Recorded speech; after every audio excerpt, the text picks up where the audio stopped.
this morning? Have you shown that to the state? I wish you would. I had trouble printing this morning. Trouble typing, you said? Printing. Printing. I always had trouble typing. Yeah, We just received it, Your Honor. I can tell. I believe you about that, Ms. Eakes.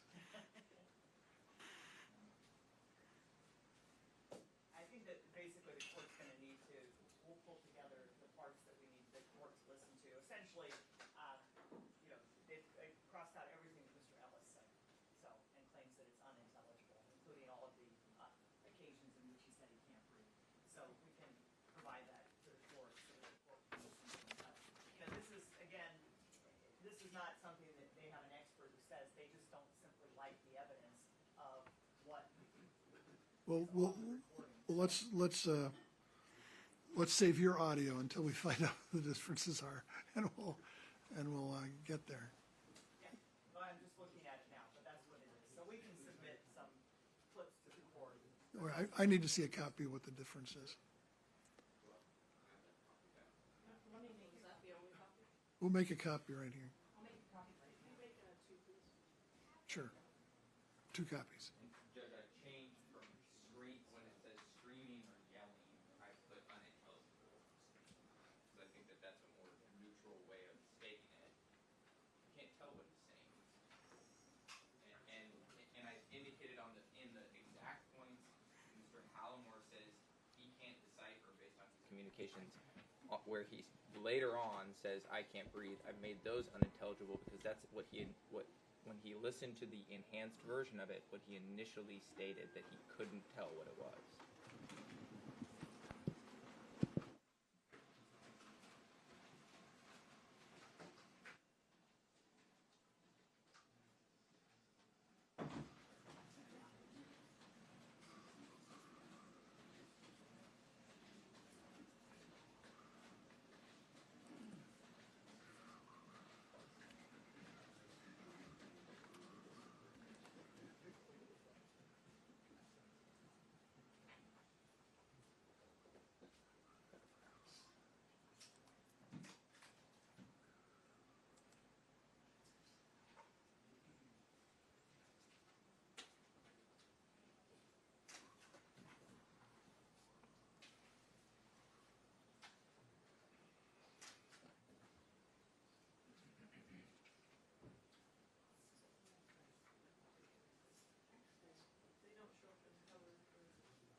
All right, so in looking at this proposed Exhibit 18 and the proposed redactions that Mr. Hallimore's evidently helped us prepare here, although not the redactions. It does appear that Ms. Eakes's rapid review of this is accurate in the sense that the word scream is removed and replaced with the word unintelligible.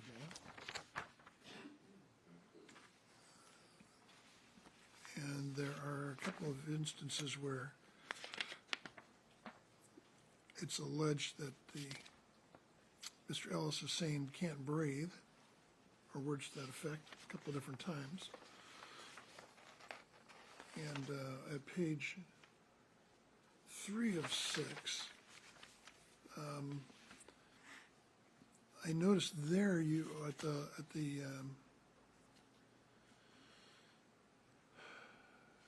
I suppose the source is the VIV is the Vivint video. Oh, so down at the bottom there at 23:23:28.600. Mr. Ellis, can't breathe, sir, can't breathe, unintelligible. Instead of, which is the same thing as this, is the original, except now you've put a yellow highlighter on it, or somebody has.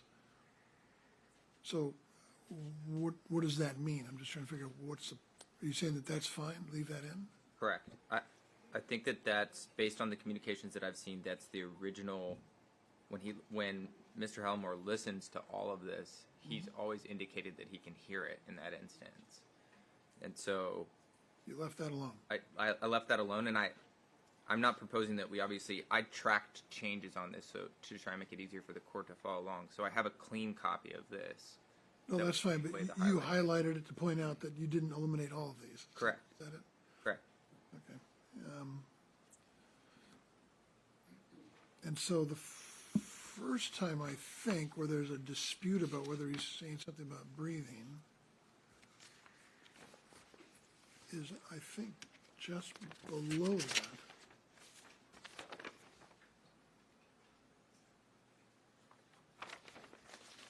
that point. The very last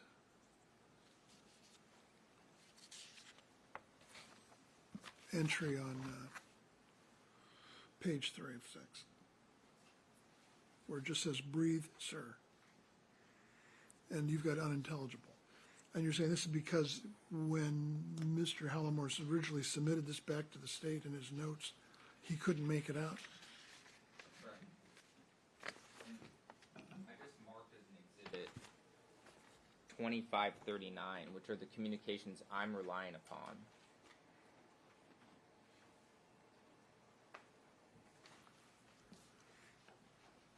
I'll take a look at that, Your Honor, but I would just note that as we advised the court before, Mr. Hallimore enhanced and slowed down and listened to the audio. This was an iterative process, but that was part of what he did.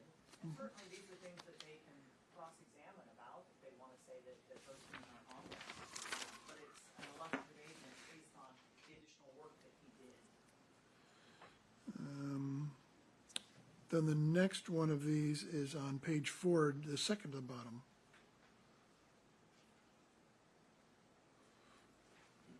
Where you've actually got the word scream still there, and then it says unintelligible. Is that an error on your part? Yeah, that is an error. So you just want the whole thing to be unintelligible. Correct. And they've got scream, I can't breathe, exclamation point. And it's funny because when he originally puts it and he indicates that he doesn't know, he has a question mark behind it. Now it's an exclamation point. Now it's an exclamation point. Okay. All right. So there's that.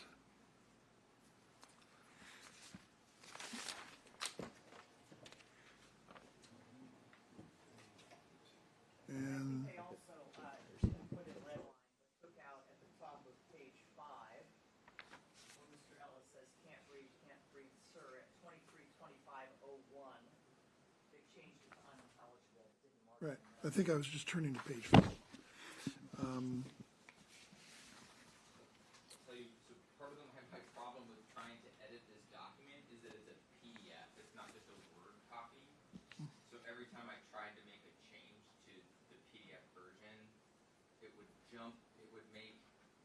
sometimes it would make the lettering completely different, it would jump it around, so it was difficult to track it. I had to redo the whole thing 3 times last night trying to do it. It's just difficult when someone's trying to edit a PDF version of a document versus just a Word document. Right. Version of it. So That's why they that's my do it in PDF, so it's harder to change. But so there's that one at the very top of page 5, and then like 5 lines down from that, there's another one, right?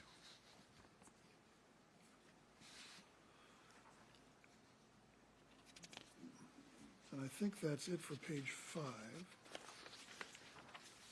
And then I don't think there's anything on page 6. So, other than changing screaming and stuff to unintelligible, we've got, what, 4 of these items. And then on this other one, which was the one I actually mentioned yesterday,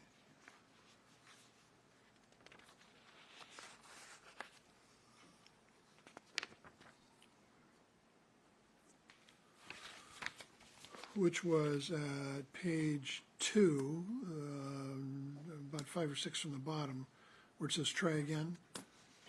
And there was a dispute about whether it was try again or try it again.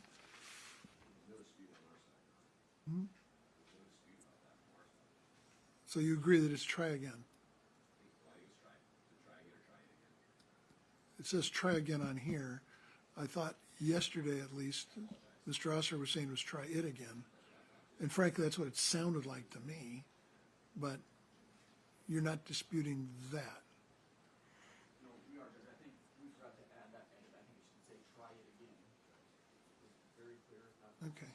Because what I'm thinking what we'll do with Mr. Hallamore is before the jury comes out, we'll have a conversation with him about these specific items.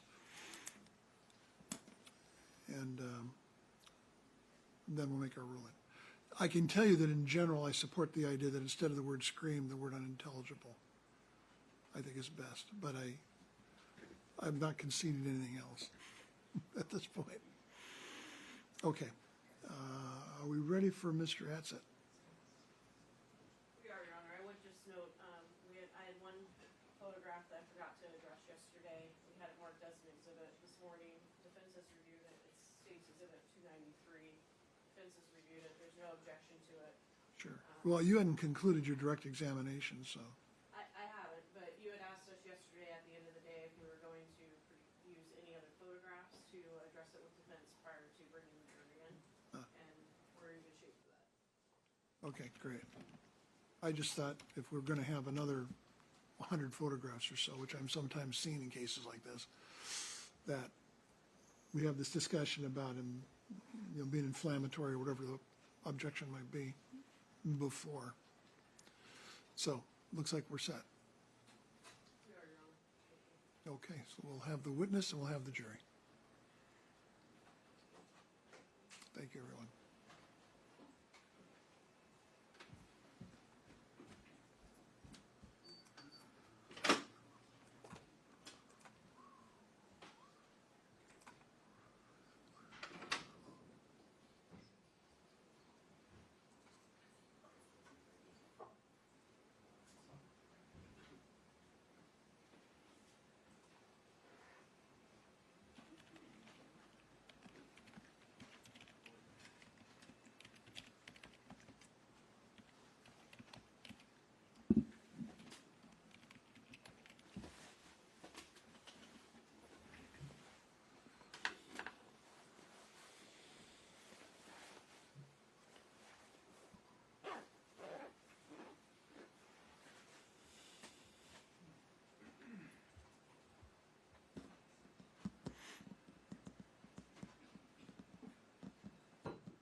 Okay, the war starts today.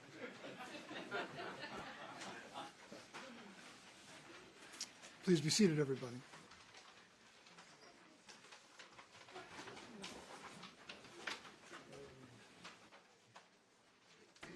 All right. I think everybody's set. Continue when you're ready. Good morning, Mr. Atzek. Good morning. Yesterday, I forgot to address one other photograph with you, and it states exhibit number 293. I have permission to move about freely, Your Honor. Absolutely. And if you can take a look at that, it's a true and accurate depiction of Mr. Ellis on March 4th. Yes, it is. Your Honor, state offers into evidence. States exhibit number So 293. since you said March 4th, I'm assuming this is at the medical examiner's office, Correct, Your this Honor. photo. Okay. Any objection? No, Your Honor. Okay, 293 is submitted.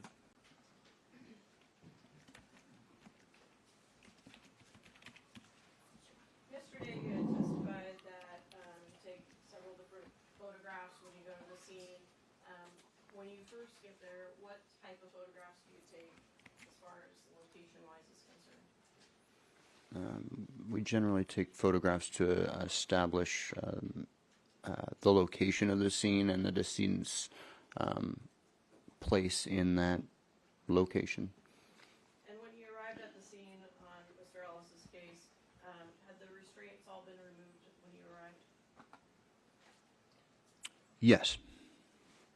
Your Honor, at this time, I'd like to publish some of the exhibits that we submitted yesterday. Proceed.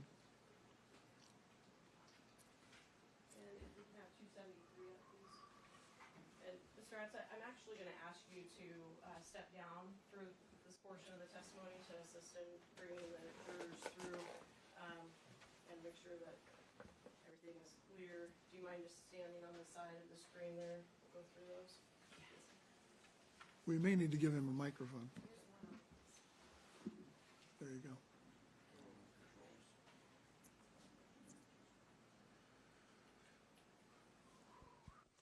You want to turn it the other on the lapel so the mic will be outside.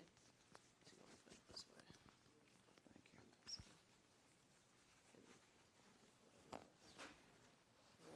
You want to put that in your pocket? Is it on? I got a green light. Can you hear me? Can you hear me? No? The light's lit up. It's probably good. We'll trust it. I'll try and speak loud.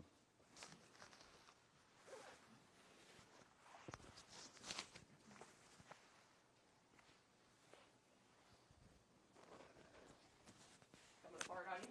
Yeah, falling apart. That's okay. I've had worse.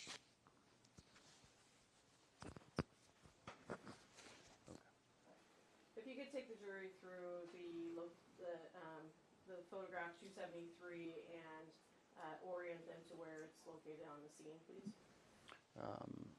The feet are angled toward the north. The head is toward the south. This is 96th Street running east-west, and then just to the west is 96th Street south, or I mean Ainsworth south, I apologize. The scene was an empty road, an intersection, for the most part, other than a Tacoma Police Department vehicle to the south, and I wave over here. And he was located on the ground on the westbound lane. Just to be clear, in case someone like me who's directionally challenged, the patrol vehicle would be back at if you were looking at it from this position, the patrol vehicle would be back at over behind this tabled gurney. Gurney's here. From what I recall, actually, the patrol vehicle is like right over here. I parked right here from what I remember. But So if you're looking at the top of 273, the patrol vehicle would be in the upper right corner and not photographed. that's accurate. And if we can go to 274, please.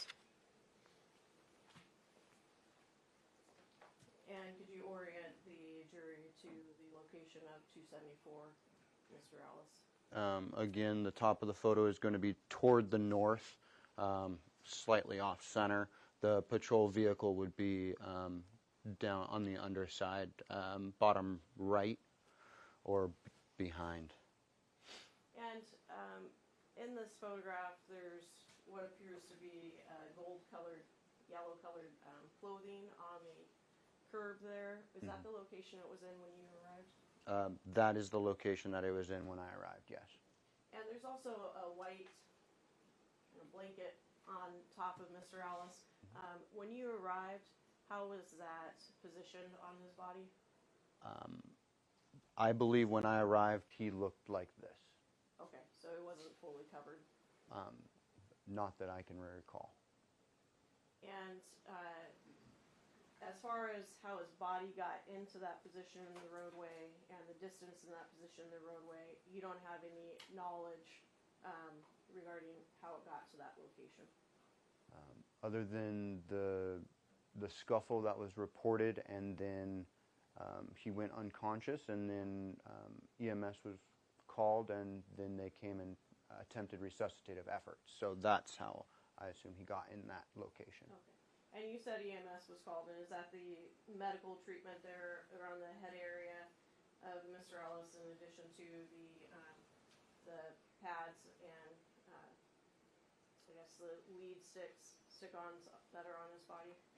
We refer to all of this as medical therapy. So yes, this at his mouth, above his head, the tubing here, the pads at his torso, the cardiac leads at his extremities, and then an IV port at his left arm. And to the far right there, which has like an orange cap on it, do you know what that is at all? Yeah, that's generally associated with an IV or a fluid line. And when you were there processing the scene, did you observe any evidence of drug paraphernalia? Not that I recall, no. And if you had seen evidence of drug paraphernalia, would you have documented that next to Mr. Ellis's body? Generally, yes. And if we could go to State's Exhibit 275, please. And again, if you could orient the jury as to the perspective of this exhibit, please. Again, to the north, his feet, so the right side, patrol vehicle off to the left, 96th Street running up and down, and then the intersection being just slightly to the top left corner. So when you took this photograph, you would be between Mr. Ellis and the patrol vehicle to kind of to your left? Patrol vehicle would, from what I recall, would be over here. And if we could go to 276, please. And again, if you can orient the jury on 276, please. Now we're facing south, and the patrol vehicle would be at the top portion outside of the frame. Okay, and you photographed Mr. Ellis's feet and shoes area. Did you move his body at all prior to taking these photos? At this time, I had not yet touched his body.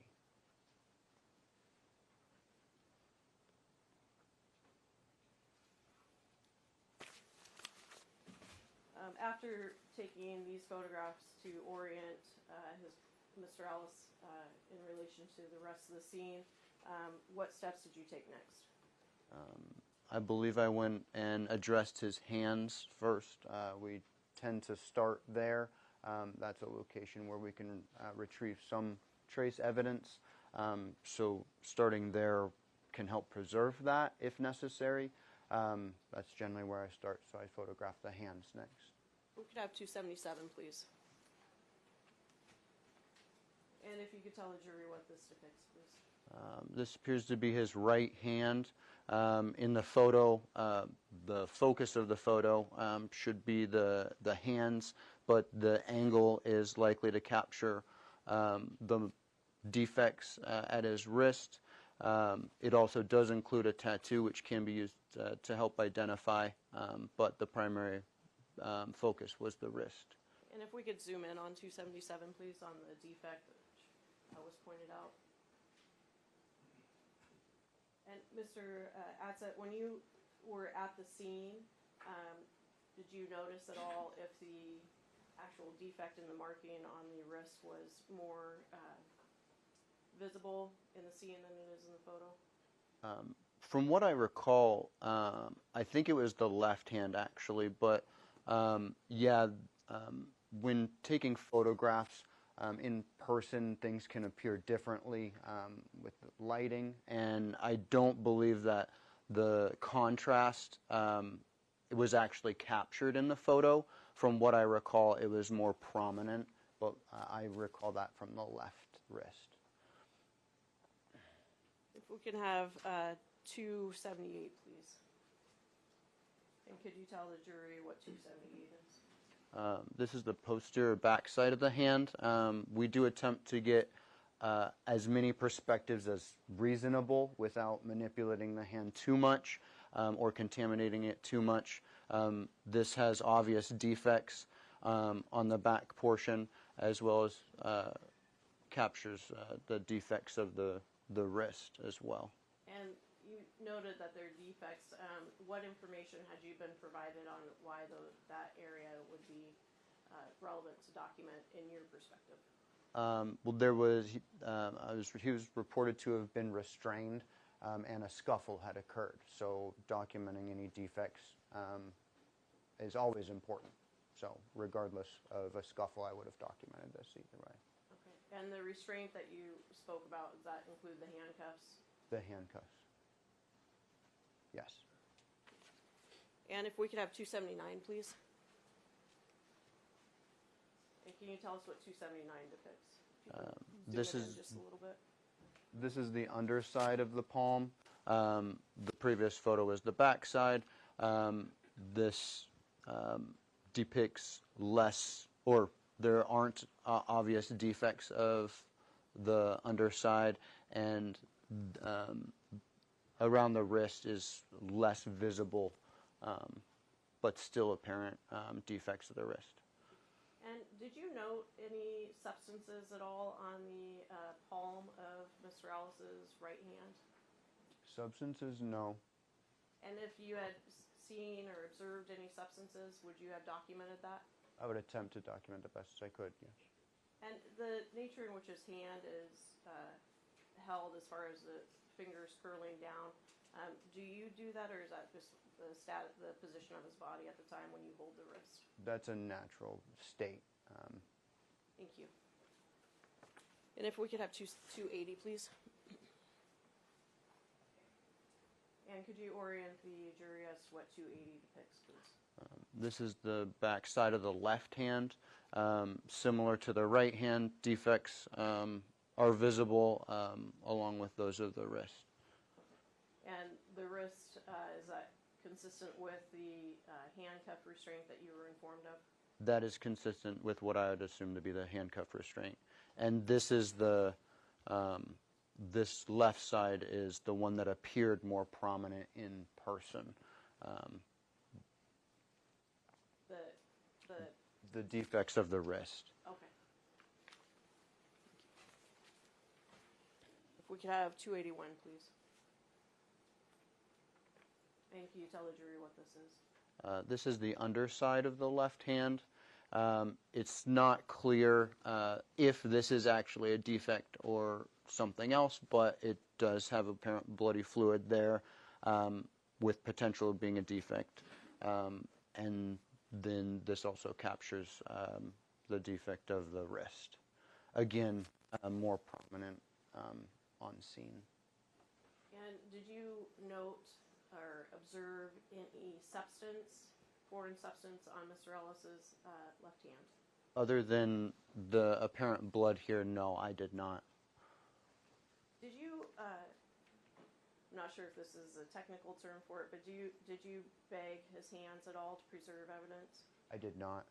And when making that determination, do you consult with law enforcement about whether or not to do it? Yes. And if law enforcement had asked you to bag his hands, would you have done it? I would hope so, yes. If we could have 282, please. And if you could first orient the jury as to what 282 depicts. These are the legs of the decedent. Again, the south is at the top of the photo, north is at the bottom. This is just depicting the front side of his legs and the deep defects that are visible at the scene. And if we can zoom in on the lower section, the ankle area, bottom part of the calves.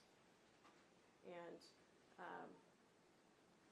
are those compression marks the defects that you've also noted? This area here depicts some defects, and at the zoom in it's not apparently clear, but on scene I did observe them both legs. Okay, so on the photo it's not as clear on what would be Mr. Ellis's left leg, but you observed it on both when you were present at the scene. Mm-hmm. E.g. answer out loud. Yes. Sorry. And is that after you were informed of the hobble and the hog tie restraint? Is that consistent? Is that consistent with what you were informed of? I believe I observed that, and that is when I asked about the hobbling or the hog tie and what it meant. Yes. We can have 283, please.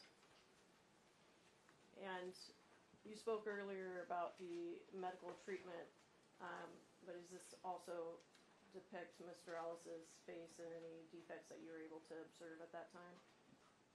Yes. And could you point out the defects that were of significance to you in the documentation? In this photo, there are defects clearly visible of the left side and right side of the face, and when looking closely underneath the medical therapy mask. Is that the mouth area? Yes. And what did you note or take in on that defect? Which one? The one that's underneath in the mouth area. Not much. We attempt to leave the body as is for the pathologist to review. And on the defects on the cheeks that you pointed out, were those actively bleeding, or was that wet blood? It did appear to be, yes. Thank you. If we can have 284, please. And can you tell the jury what this depicts? This is the front of his body, his torso. We generally take these photos to capture defects or the lack thereof. In this instance, there were what I believe to be apparent defects of his chest here, possibly here. There was also a mark here, and so in this shot I attempted to capture all of that. Yeah, we just zoomed in on that shot a little bit. Would you mind pointing out those areas again to the jury? Here. And that would be the center of the chest, Mm-hmm. the two, and then... Here, and then possibly here. And just for the record, you first pointed out the two that are parallel to each other on the center of the chest, and then one that is to the right of that when looking at the photograph, and that would be probably in the upper third of The left upper, yes. Thank you. And then you had one other that you pointed out above the... This one, but to me that was less apparent to be. Still potential for a defect, but it stood out to me less. And what had you been told about how Mr. Ellis interacted with law enforcement that those defects would be consistent with as far as... Let me rephrase that. At any time, were you advised if he had been tased? Yes. Okay. And were those, in your experience, those defects consistent with potentially being tased? Yes. And if we could have 285, please. Could you orient the jury as to 285? This is the back portion of his body. We do general overalls of all aspects. This depicts not only the back of the head, but the back of the neck, and the back. It also can give an idea on lividity, which is the pooling of blood, and what I see here is consistent with the what he was laying on. And do you recall if he was laying on clothing? Yes, this is what I believe to be his shirt. And did you know any, other than the kind of the pressure marks from laying on clothing across the back that you just pointed out, did you note any abrasions or blood, scrapes, any other defects on his back? Not on his back, but there was a defect to the back side of his head, and I could not tell if that was an actual defect or a transfer of blood from one place to another. I can't say. Okay. But you did, other than that spot that you pointed out on Exhibit 285 on the back of Mr. Ellis's head on the upper left-hand quadrant. Upper right. Sorry. From looking at the photograph, the upper left from the actual photograph would be the upper right. Did you note any other injuries or abrasions at all to the back of his head? Not to the back of his head or the back of his torso. And then if we can have Exhibit 286, please. And can you tell the jury what 286 is? This is a blurry shot, but it does depict the back of his legs. And from what I recall, I did not observe any defects to the back of his legs. Although the quality of the photograph is not what you had wished it would be, No. When you say if you had observed any abrasions to the back of his legs or injuries to the back of his legs, you would have noted that. Yes. And you were about to point out around the ankle area. Yeah, there still are defects of the ankles that are not clearly visible in this shot. And when I say defects in this instance, I mean more pressure marks, as if they didn't break the skin. And if we can go to 287, please. And can you tell us, it doesn't show up very well on the screen, but can you tell us what 287 is? This is what I believe to be a metallic wire, likely associated with the taser. This was when he was rolled up onto his left side, was underneath him. I believe the barbs were collected by law enforcement prior to my arrival. Because this was underneath him, they didn't find it, didn't see it. They don't move the body. So Okay. it was there. When you say they don't move the body, do they move the hands or limbs at all when they take photographs and document prior to your arrival that you're aware of?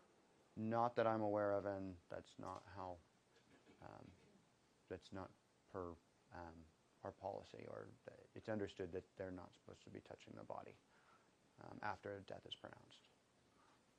Okay. And so that's just a portion of what you thought might be the taser wire? This is all of the taser wire that I identified on scene.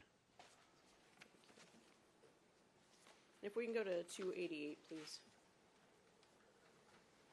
And I know we looked at it from a different angle on the other, another exhibit, and looking at the back of Mr. Ellis's head, does that give any clearer perspective if there's any defect? This is the point of interest, and I would just refer to that as a defect. Thank you.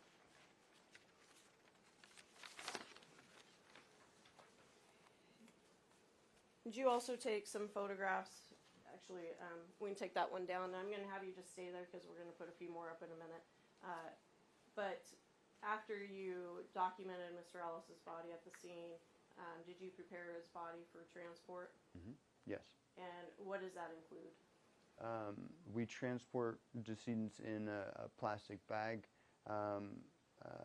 and also a covering that I would have asked for assistance from whoever is on scene, whether that's fire or law enforcement. I believe it was only law enforcement on scene, and so they assisted me with transferring him from the ground onto my gurney.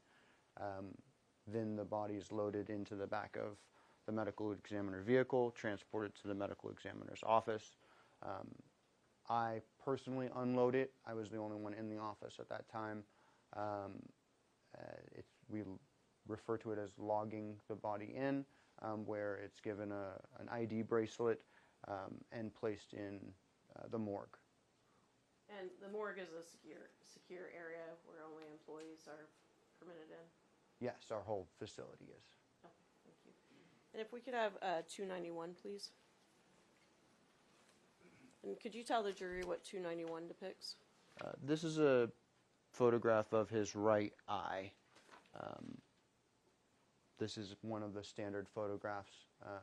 Sometimes we take photos back at the office for better lighting, or we just realized that we had forgotten to take a photograph on scene. That can happen. But before we place them in the morgue for good, we review our stuff and try and make sure we've captured as much as we can. Thank you. And in that photograph of the eye, you're also able to see the defect on the right cheek of Mr. Ellis a little more clearly? Yeah, it gives yes, there is a defect at the right cheek. And could we have 271A, please? And can you tell us what that is? This is a photograph of the left eye. The red here, this line, is generally associated with the eyelid not being fully closed and drying out. This is just another photograph of the eye. And Can I stop you just a minute? There's a lot of this sort of red, we've seen this in all these photographs, sort of the red lines and stuff that are there. You see what I'm talking about? Are you referring to? Are these just an artifact of the digital photography? I'm not sure about the red lines. if you would step back a little bit. Are you referring to this type of lighting down here, Your Honor? Yeah. Yes. So You there's see that throughout these photographs. I'm just saying this is something that's not actually there, right? there's overhead lighting and then there's also flash lighting. I'm not sure what you see on this monitor, but this depicts what I observed. It doesn't seem to be showing up as much there as it's showing up on my monitor. So Okay, so it is. This is what I observed. And just again, when you make when you document the evidence, you document it for the pathologist to interpret what what the injuries entail and what causes them. Yes. And if we can have States Exhibit 271B, please. And can you tell the jury what this depicts? This is generally one of the first photographs that are taken before the examination in the suite. It's generally taken by our tech staff. We have an elevated position where we'll take a photograph of the top portion of the body as well as the lower portion, and this depicts the front of his body. The tape here, this was applied by me prior to putting him in the morgue. That's to accommodate any recovery that may occur.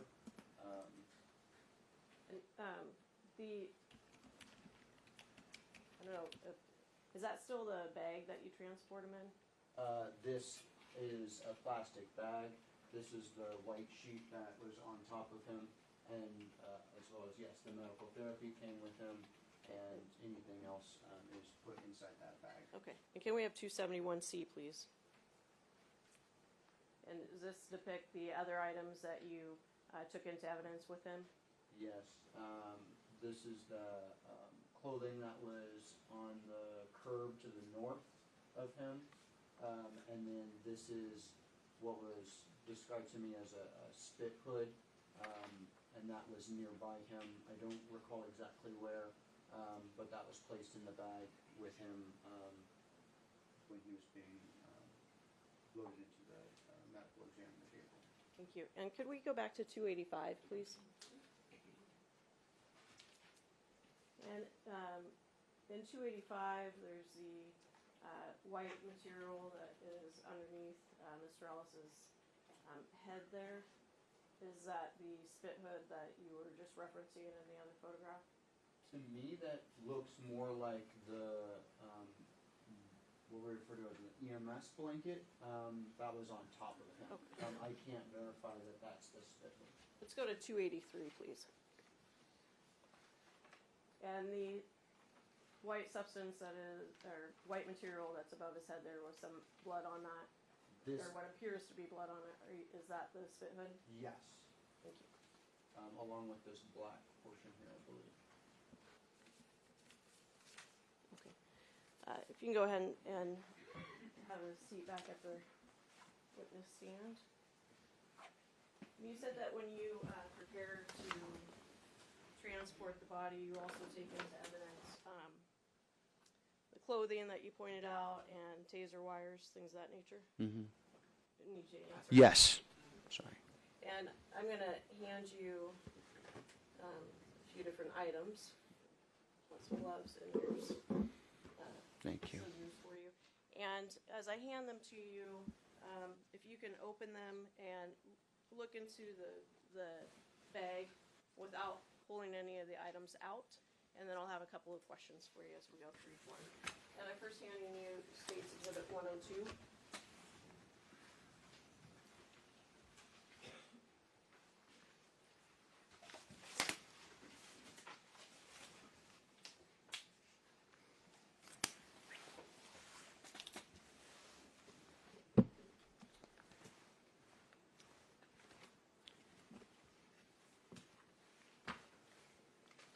To be clear, you want me to cut this open?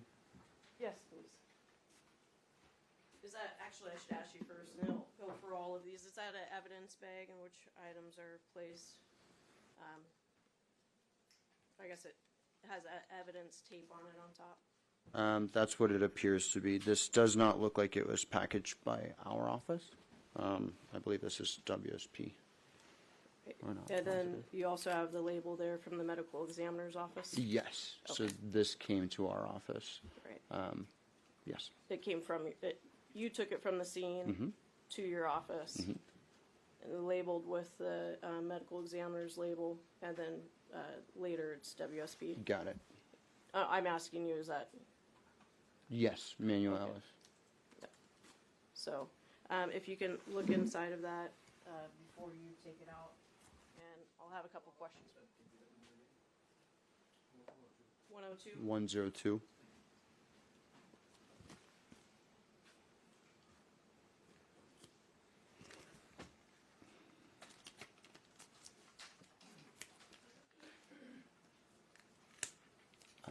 I can tell that this is without opening it. Do you still want me to open it? I will in a minute, then if Okay. you can tell what it is without opening it, can you tell us what it is? This appears to be the taser wire that was recovered from the scene. And is it in substantially the same condition as it was when you recovered it from the scene?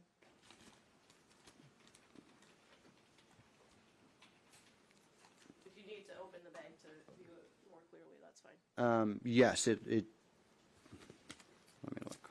There's the scissors there that you can use to just cut it across.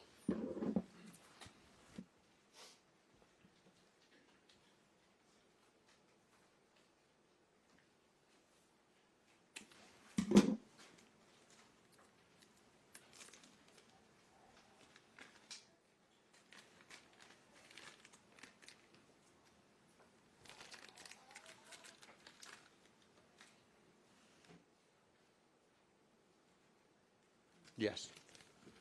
Your Honor, state offers into evidence Exhibit 102.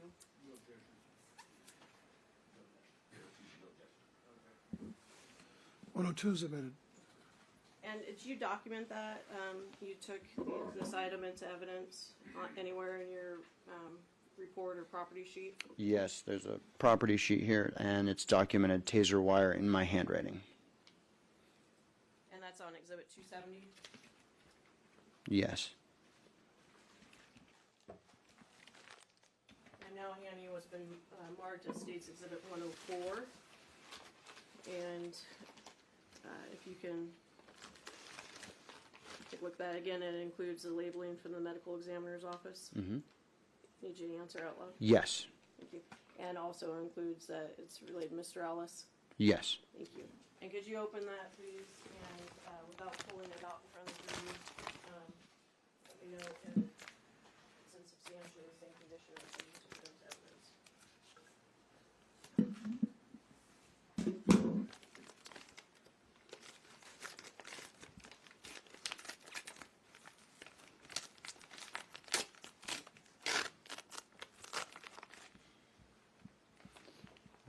Without pulling it out, I won't. Without pulling it out, I wouldn't be able to. Okay. Is there? Your Honor, is the court okay with him turning his back to the jury and pulling out the item to look at it? Sure.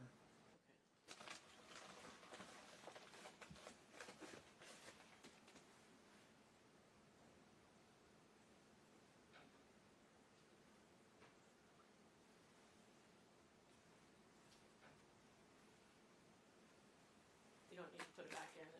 Are you able to say if it's substantially in the same condition as when you took it into evidence? Yes. And what is it? These are the shorts that were worn by the decedent. Your Honor, the state offers in evidence Exhibit 104. Permission, 104 is admitted. sorry, Your Honor, permission to publish? Proceed.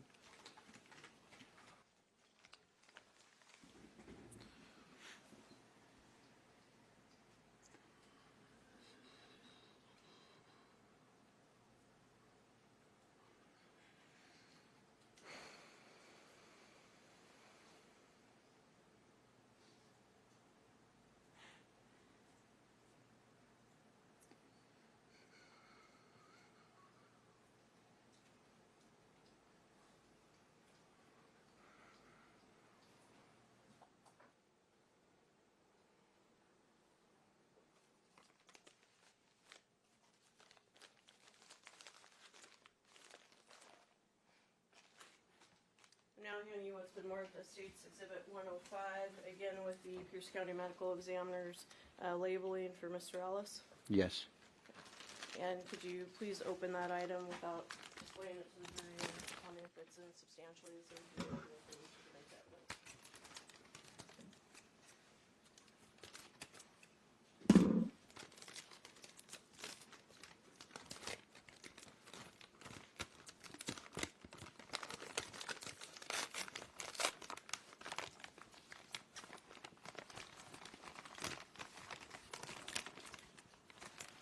Yes, it is. Is that the socks that Mr. Ellis was wearing? These appear to be those socks. Your Honor, the state offers in evidence State's Exhibit 105. 105 is admitted. Permission to publish, Your Honor. Proceed.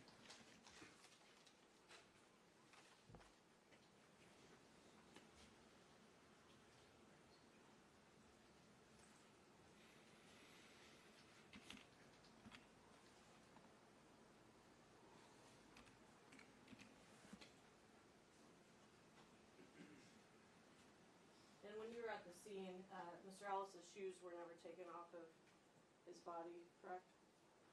That's accurate.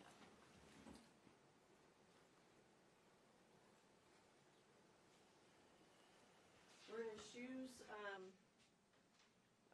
laced up, tied? I don't recall them being untied or loose.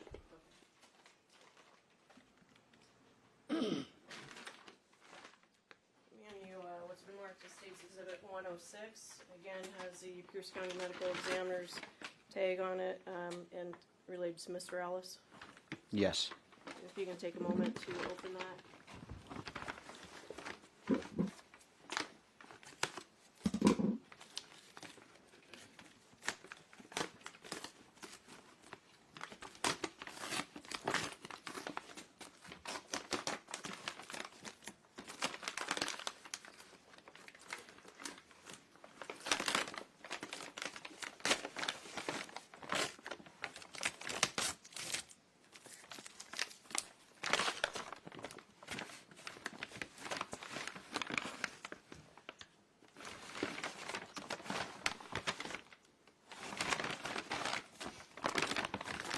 Substantially the same condition as they were when you took them into evidence. Yes, they appear to be. State offers in the evidence exhibit 106. These are the shoes? I'm not sure. You said that. I'm not sure he said that. These are the shoes? That's the label, yes, the shoes. That's the label on it? Okay. No, there's no objection? 106 is admitted. You may publish it. Thank you. And you documented taking all these items into evidence on your property sheet? Yes.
What's been marked as State's Exhibit 109, and also includes the medical examiner's tag with a sweatshirt noted and relayed to Mr. Ellis. Yes. If you can open that, please, and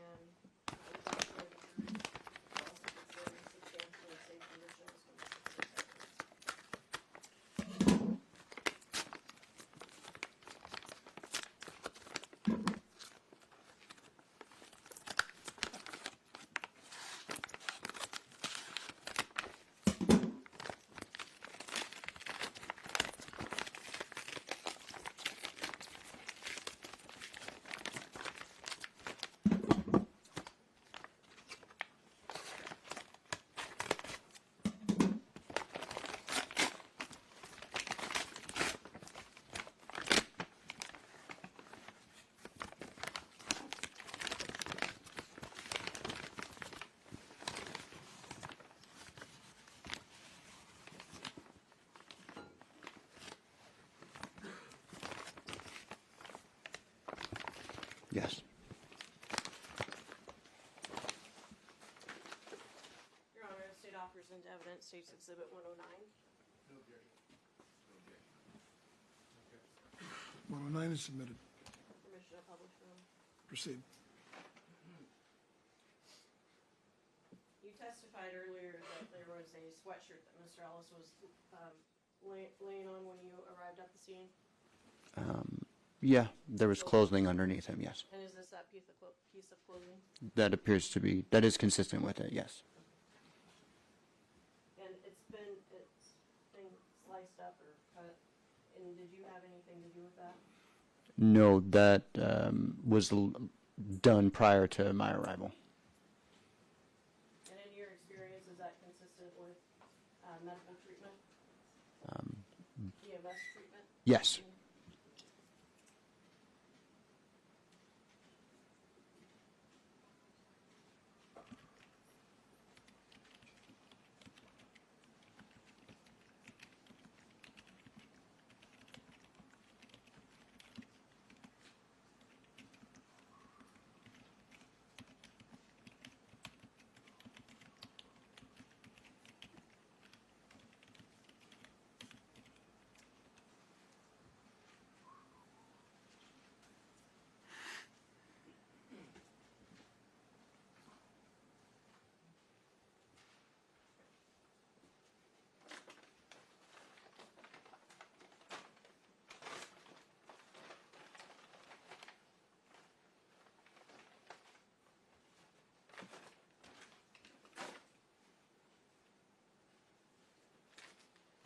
So hand you what's been marked as State's Exhibit 103, and again, as a medical examiner related to Mr. Ellis, pants documented on it. Yes.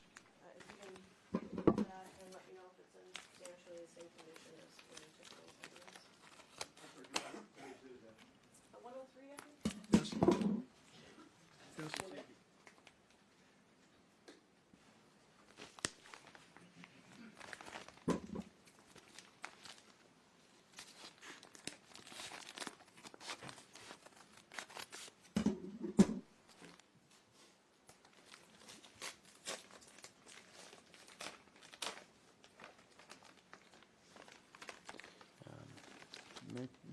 May I take these out?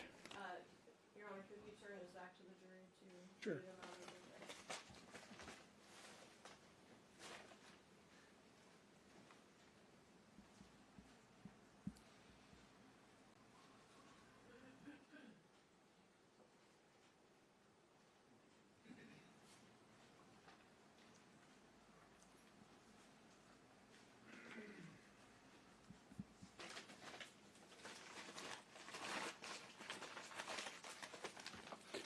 Yes. Your Honor, the state office presents evidence, Exhibit 103. 103 is admitted. Commissioner Howell. Proceed. Were these the pants that were on the curb when you first arrived? Yes. And again, they're also cut up like the sweatshirt. Yes. Is that consistent with your experience also in the medical treatment? Yes.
It's been marked as State's Exhibit 101. It's been labeled actually I think it's spit hood and medical examiner's tag for Mr. Ellis. Yes. Please take a look at that. Let me know if it's in substantially the same condition as when you took it into evidence.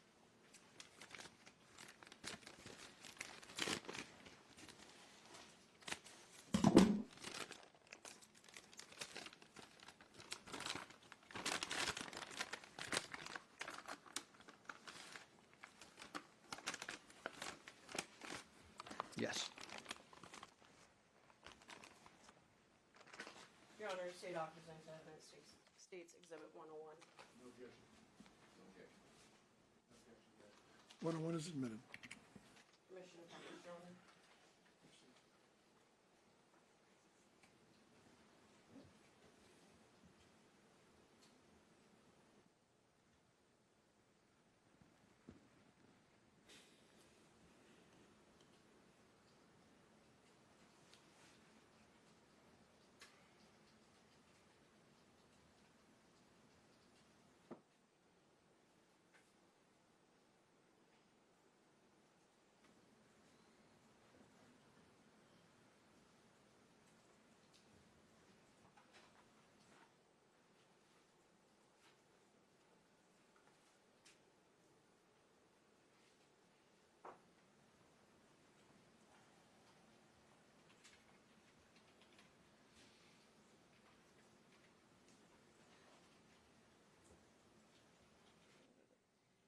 have just a moment, Your Honor.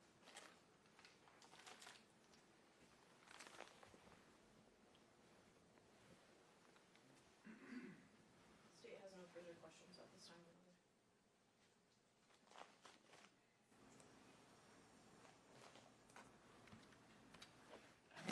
Mr. Pritchard? Yes, thank you. Cross-examination.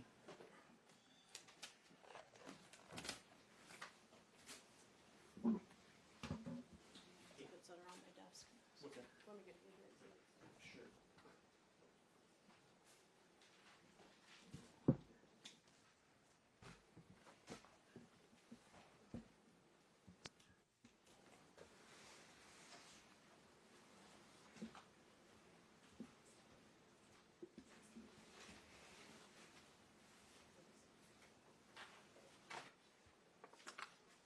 He has 270. I have 270, yeah. Good morning, sir. Let me just take a look. No, good morning.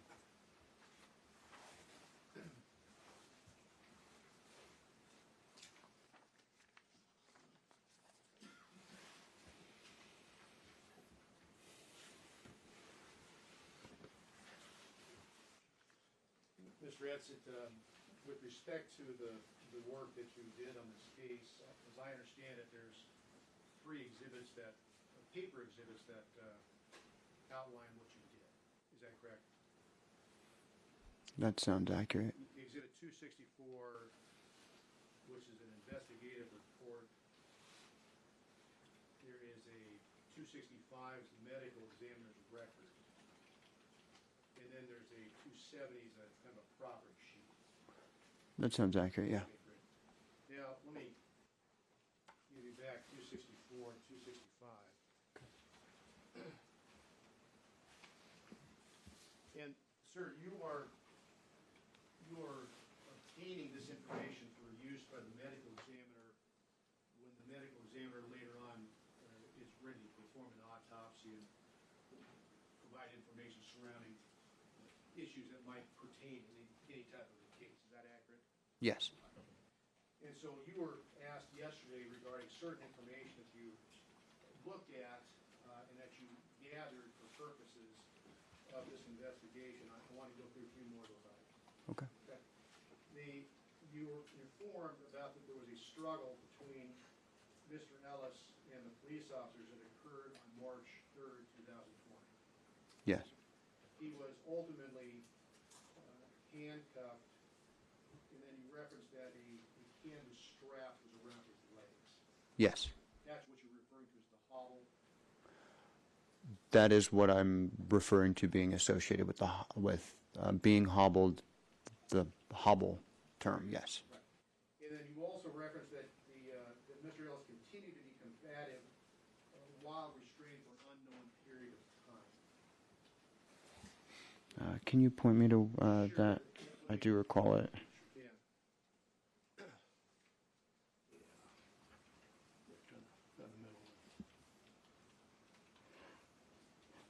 Yes.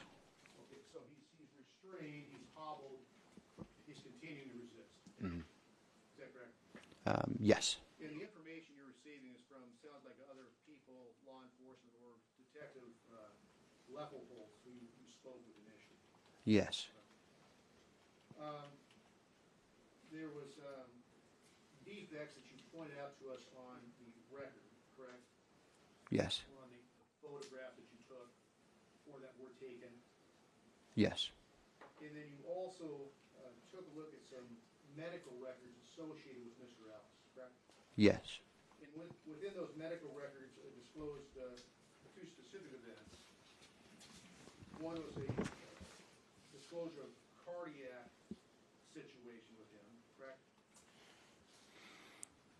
There are diagnoses associated with his heart, yes. Okay, so he had heart issues. Your Honor. Sorry?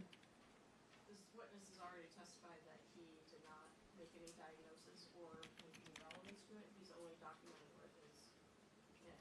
Is there an objection to the question? Yes, it mischaracterizes his testimony. I don't believe that. Restate the question. I thought it had to do with what was in the record that he looked at, not his testimony. Right, and that's what he reviewed. But go ahead, why don't you restate the question, just so we're clear. You noted that there was a cardiac issue in the medical records, correct? There was cardiac diagnoses in the medical records, yes. And also reference intravenous drug use history. I have IVDA, intravenous drug abuse, yes. Okay. And that was based on your review of the medical records. That was present in the medical records, yes. You also took a look at his medical history, correct? That is, yes. Right. And within that, and this is on page 2 of that particular exhibit, Hmm.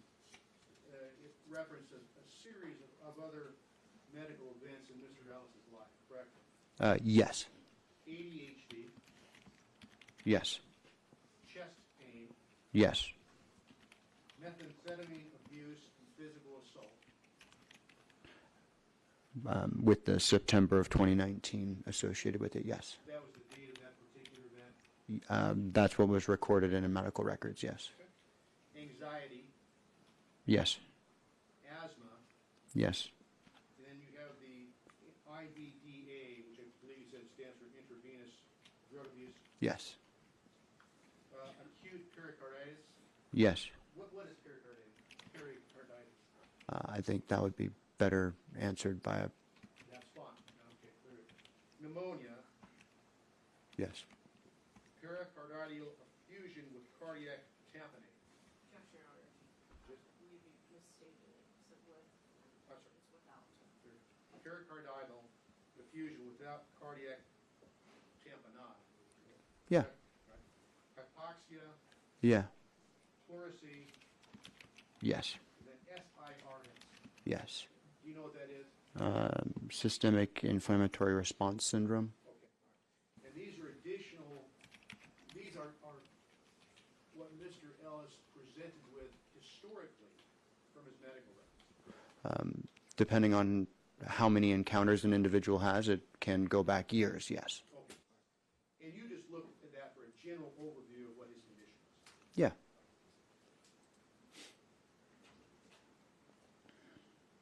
With respect to, and this is the next exhibit, I think 270 or 2.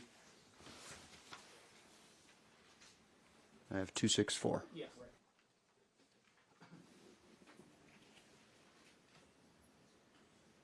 The methamphetamine abuse and physical assault in September of 2019, you found additional information regarding that particular event, correct? Second full paragraph. Yes. Can you read to us what it is that you saw in there? In the medical records, it was documented. I'm assuming you're asking me to read after SIRS?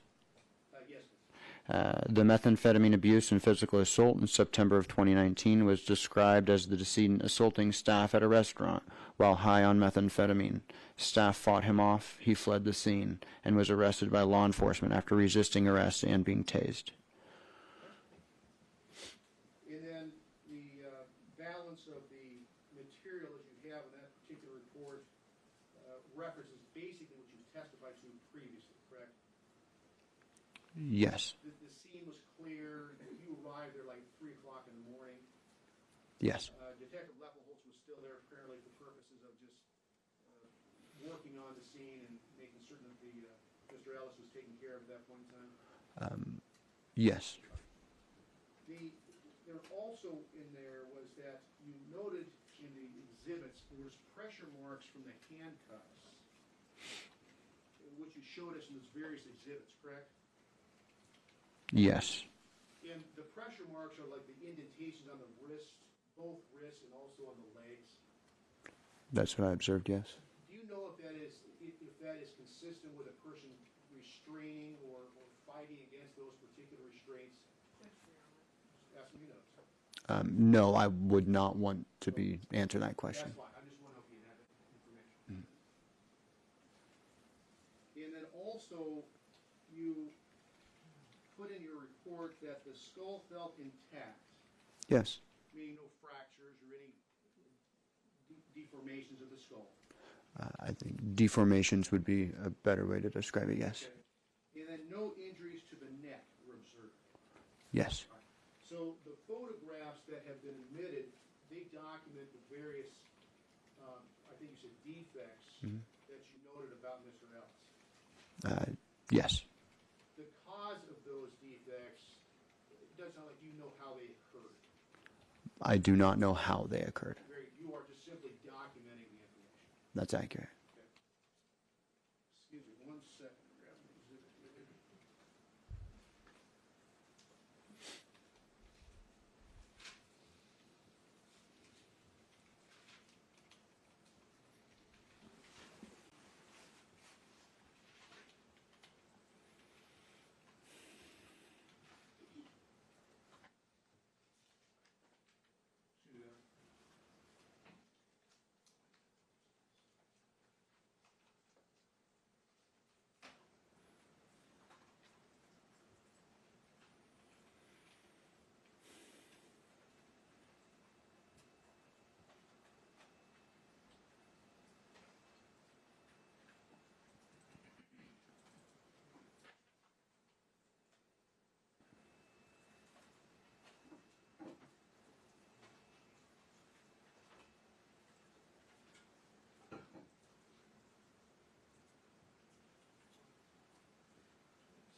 Madam Manager. If I could see the. Oh, I'm sorry, yes, absolutely.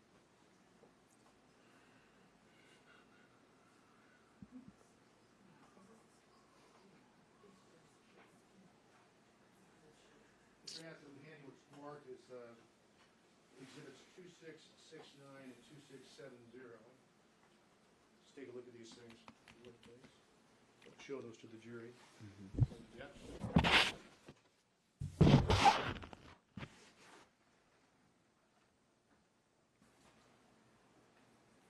You were, and first of all, do you recognize what's depicted in exhibits 2669 and 2670? Yes. Do they appear to accurately reflect what you saw on that early morning of March 4th, 2020? The 2669, may I describe what I believe it to be? Let me ask you this first. Yes, please describe it. Yes, please do. Yeah. Appears to be, 2669 appears to be the patrol car involved in the incident. Okay. 2670? Appears to be a window with some unknown substance on it. Okay. And do those accurately reflect what it is that you saw on the morning of March 4th, 2020? I don't recall observing the substance on the window. Okay. I do recall the patrol SUV. Okay. Then I would, and that's which number is that? 2669 is the SUV. I would offer, it was 2669. No objection. 26, you guys have no objection over here? No objection, no objection. Right, exhibit 2669 is admitted. Let me retrieve that, Freddie. Hang on to 2670 for a second.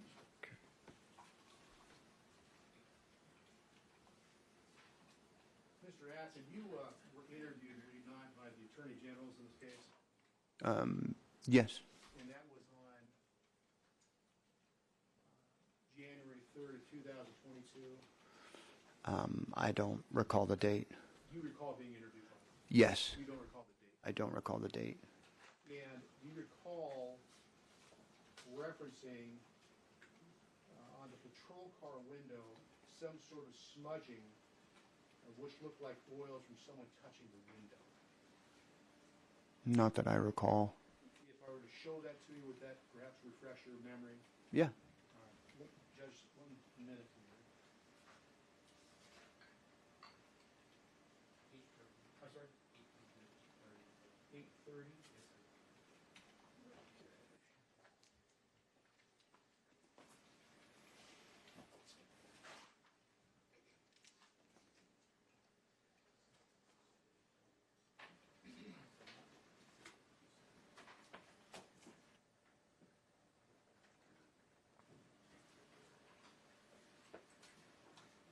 Straight up your Bible. Yeah.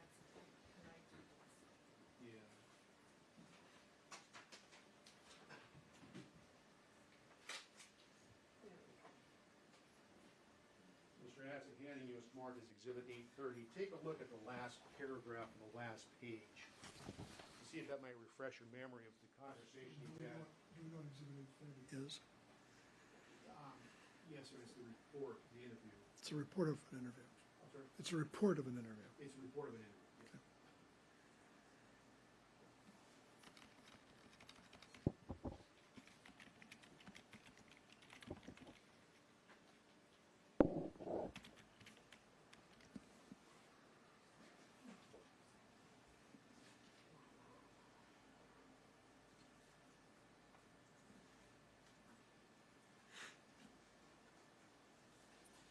I'm sorry, did you say this was on the third paragraph of this front page? The last page. I'm sorry. No, my mistake. My mistake.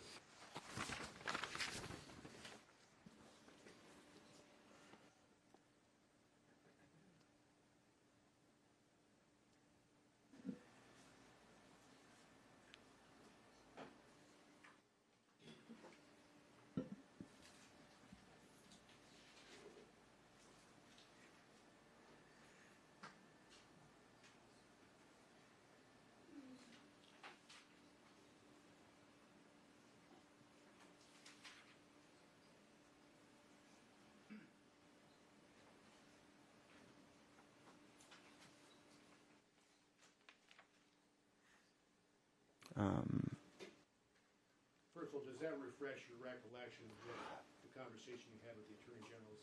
Yeah, I recall these, but I don't recall, or I don't see where it says the substances. It's not on the third paragraph Oh, I'm sorry.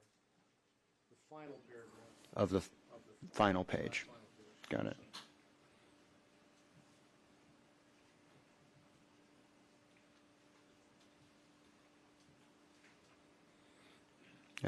On here it does say that, Don't read it. Does that refresh your recollection of what it is that you saw that evening? I don't recall seeing anything on the window. Okay. You don't recall making that statement to the, Not on the window. okay? You deny that you made the statement. On the window, possibly, yeah. You're not making that? I may have said it. From what I remember now, I don't recall anything on the window. Okay, fine.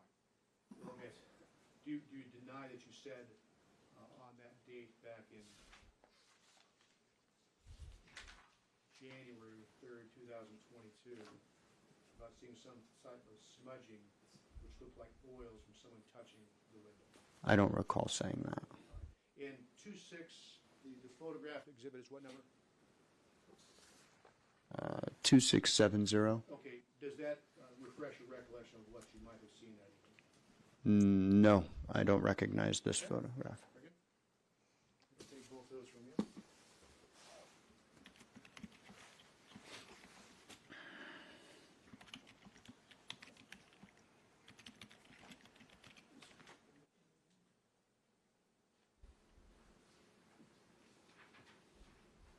No, excuse me, 1 second.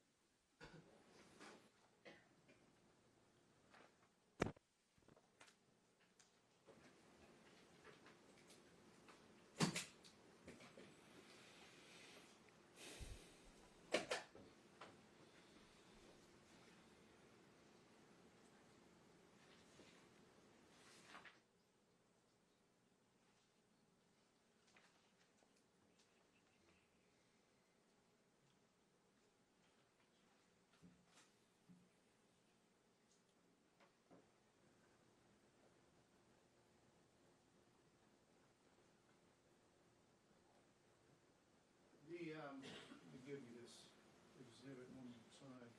The interview that was held on the date listed on the documents.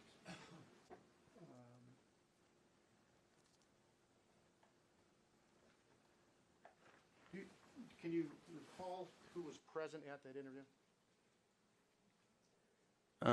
This states that investigator, it says the investigator that was here. Do you want me to read it? Sure, well, the names of the folks that were present. First of all, Yeah. just read it. Do you recall that? Do you recall these folks being at that interview? I do not remember who provided the interview. Thank you. If you take a look at that document, does that refresh your memories with the people that were present at the interview? Yes. And who were those folks that were present? Patty Eakes and Kent Lou. And there was also an investigator present as well. I don't recall. So was Out the there. person asking you questions aside from Ms. Eakes and Mr. Liu? I don't recall. Okay, all right. So, but you know Ms. Eakes and Mr. Liu were present. Could I recall them by name? I probably couldn't. That's not, but you recall that there was a male and a female present? Yeah, yeah.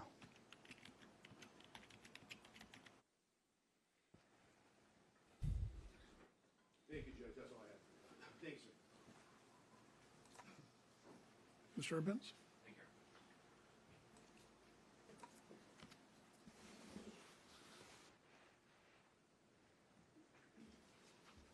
Mr. Atzek, good morning. Good morning. A few questions for you. So on March 4th, 2020, your shift started about midnight, is that right? I believe it might have been 10 p.m. on the day prior. On the 3rd? Yeah. Into the morning? Yeah. 4th. Okay, gotcha. And it's typical when you're called, well, in this case, you got called out to the scene of 96 in Ainsworth, is that right? Yes. Okay. And it's typical for you, before you go out to a scene like that, to get information about the subject who may have died, is that right? As much as possible, yes. Right, and as much as possible so that you can determine what evidence that you might see out at the scene is important evidence, is that fair to say? It could influence what I'm looking for, yeah. Okay, and in this case, who provided you information?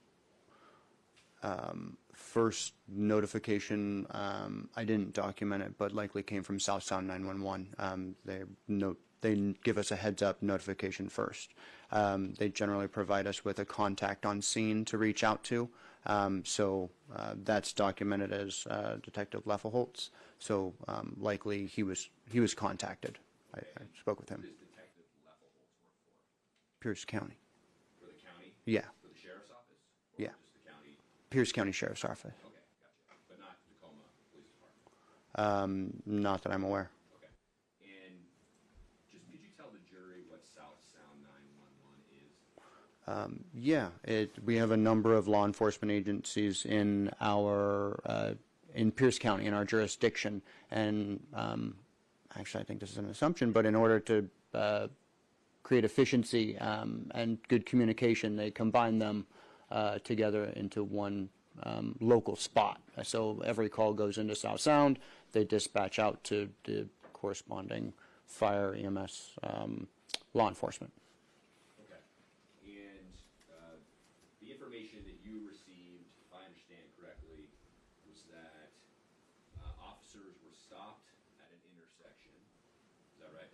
That's accurate. All right. And that an individual started hitting the side of their car, correct? Yes. Okay. And that was the information, at least in part, you were given by Detective Leffelholtz? Yes. Okay, gotcha. And you were informed that there was a struggle after the subject hit the side of the police car. Yes. Okay. And that the subject had to be restrained, correct? Yes. And that restraint included handcuffs, Yes. a hobble, Yes. and then there was a taser application. Yes. All right, and then ultimately also a spit gun, right? Yes. Okay. And when you went out to the scene and you were taking those pictures, one of the things you were looking for were defects or injuries consistent with the restraint, potentially, correct? Whatever defects were present is what I would document. Okay, so you documented that stuff. Mm-hmm. Okay. But you can't answer whether the defects associated, say, with the handcuffs were from resisting while restrained or from some other cause, right? That's accurate. Okay. That's for somebody else to answer. Okay. All right. But you definitely noticed like indentations on both the handcuffs and on where the hobbles would have been. Of the skin, yes. Okay. Right. Gotcha. You had been given information that Mr. Ellis was combative even once he was restrained, correct? Yes.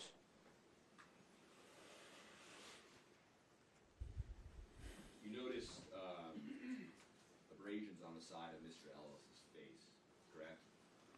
Defects, yes. And I apologize, that's not a term I use normally, defects. You noted that those abrasions appeared to be from him being held down or movement of his face on the pavement or possibly another object, is that right? Sounds accurate. Okay. Yeah. You also noted, well, I'll strike that. Mr. Purser asked you, and I know some of these are repeat questions, but he asked you about your observations of Mr. Ellis's skull, right? You noted no defects, correct? No. Nothing to indicate that he'd been slammed into the ground and cracked his skull or anything like that. Objection, Your Honor, outside the expertise of this witness. He can say if he can't have an opinion about that, I don't know. You may answer.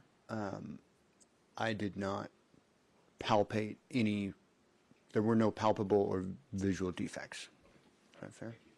And you were also asked about Mr. Ellis's neck, right?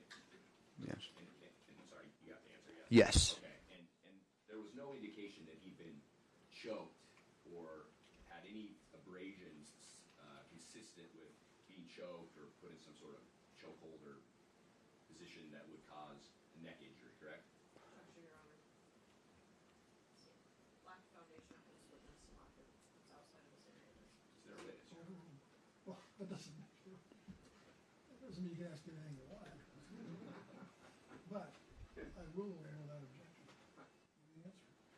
I did not observe defects of the neck.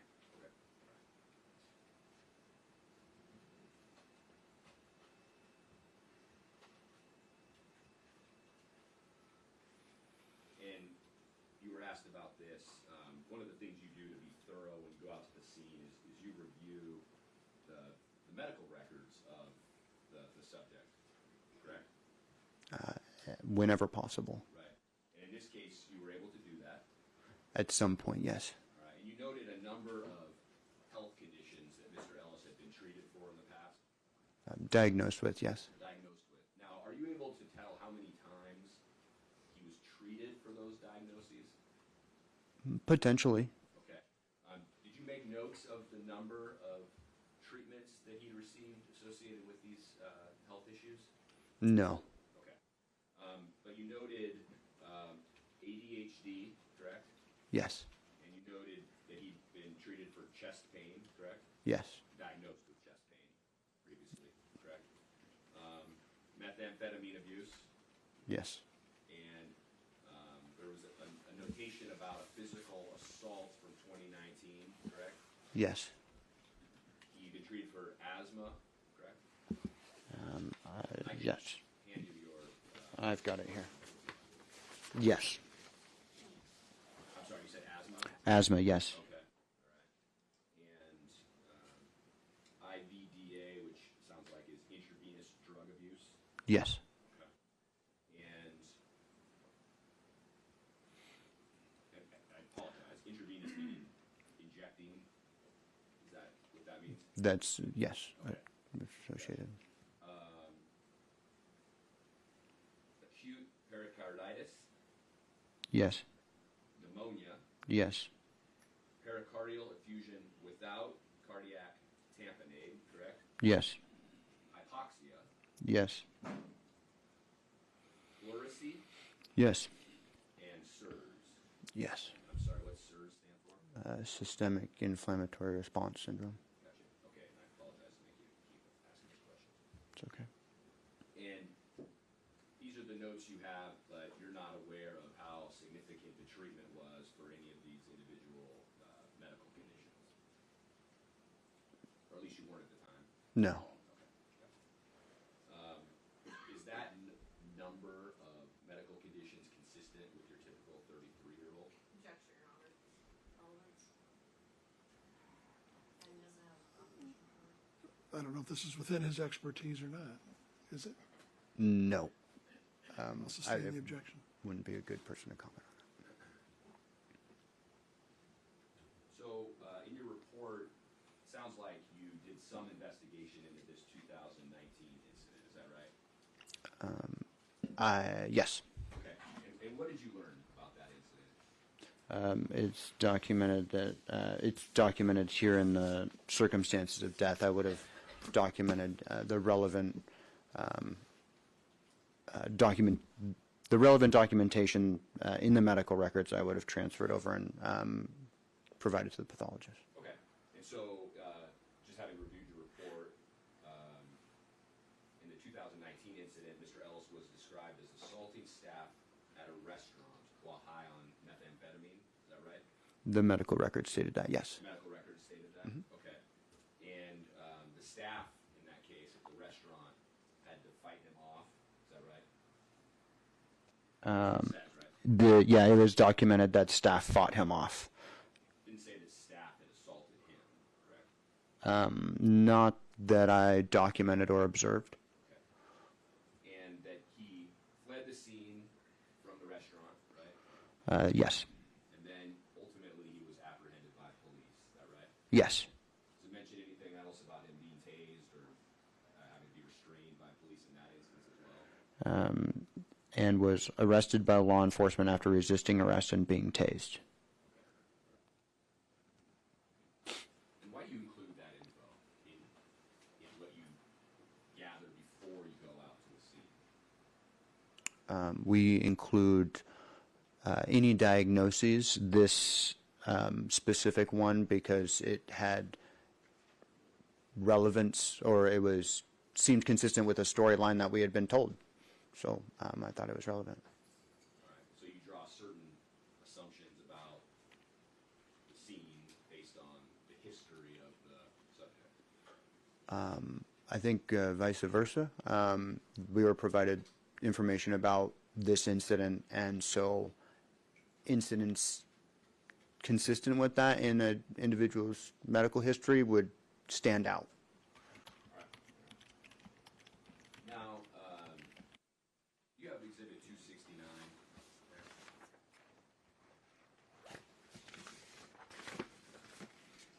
I do not.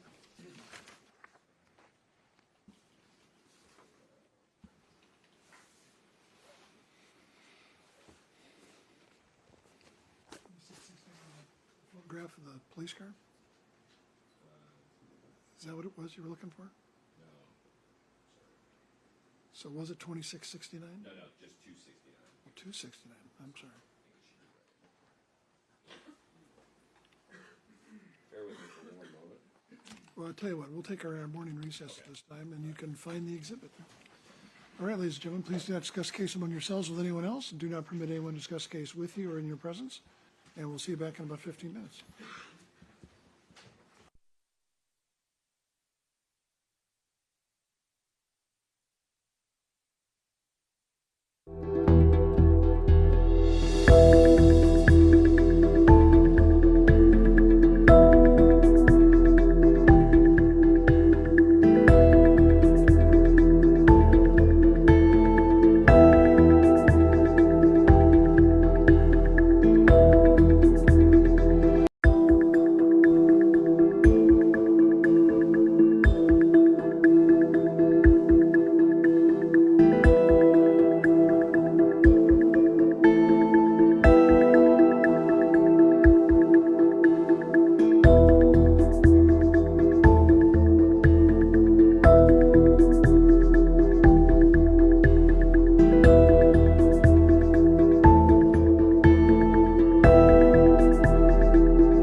their identities having been disclosed somehow. And during the course of this trial, that they're on this jury. I am not aware of any publication or article that's printed anybody's names.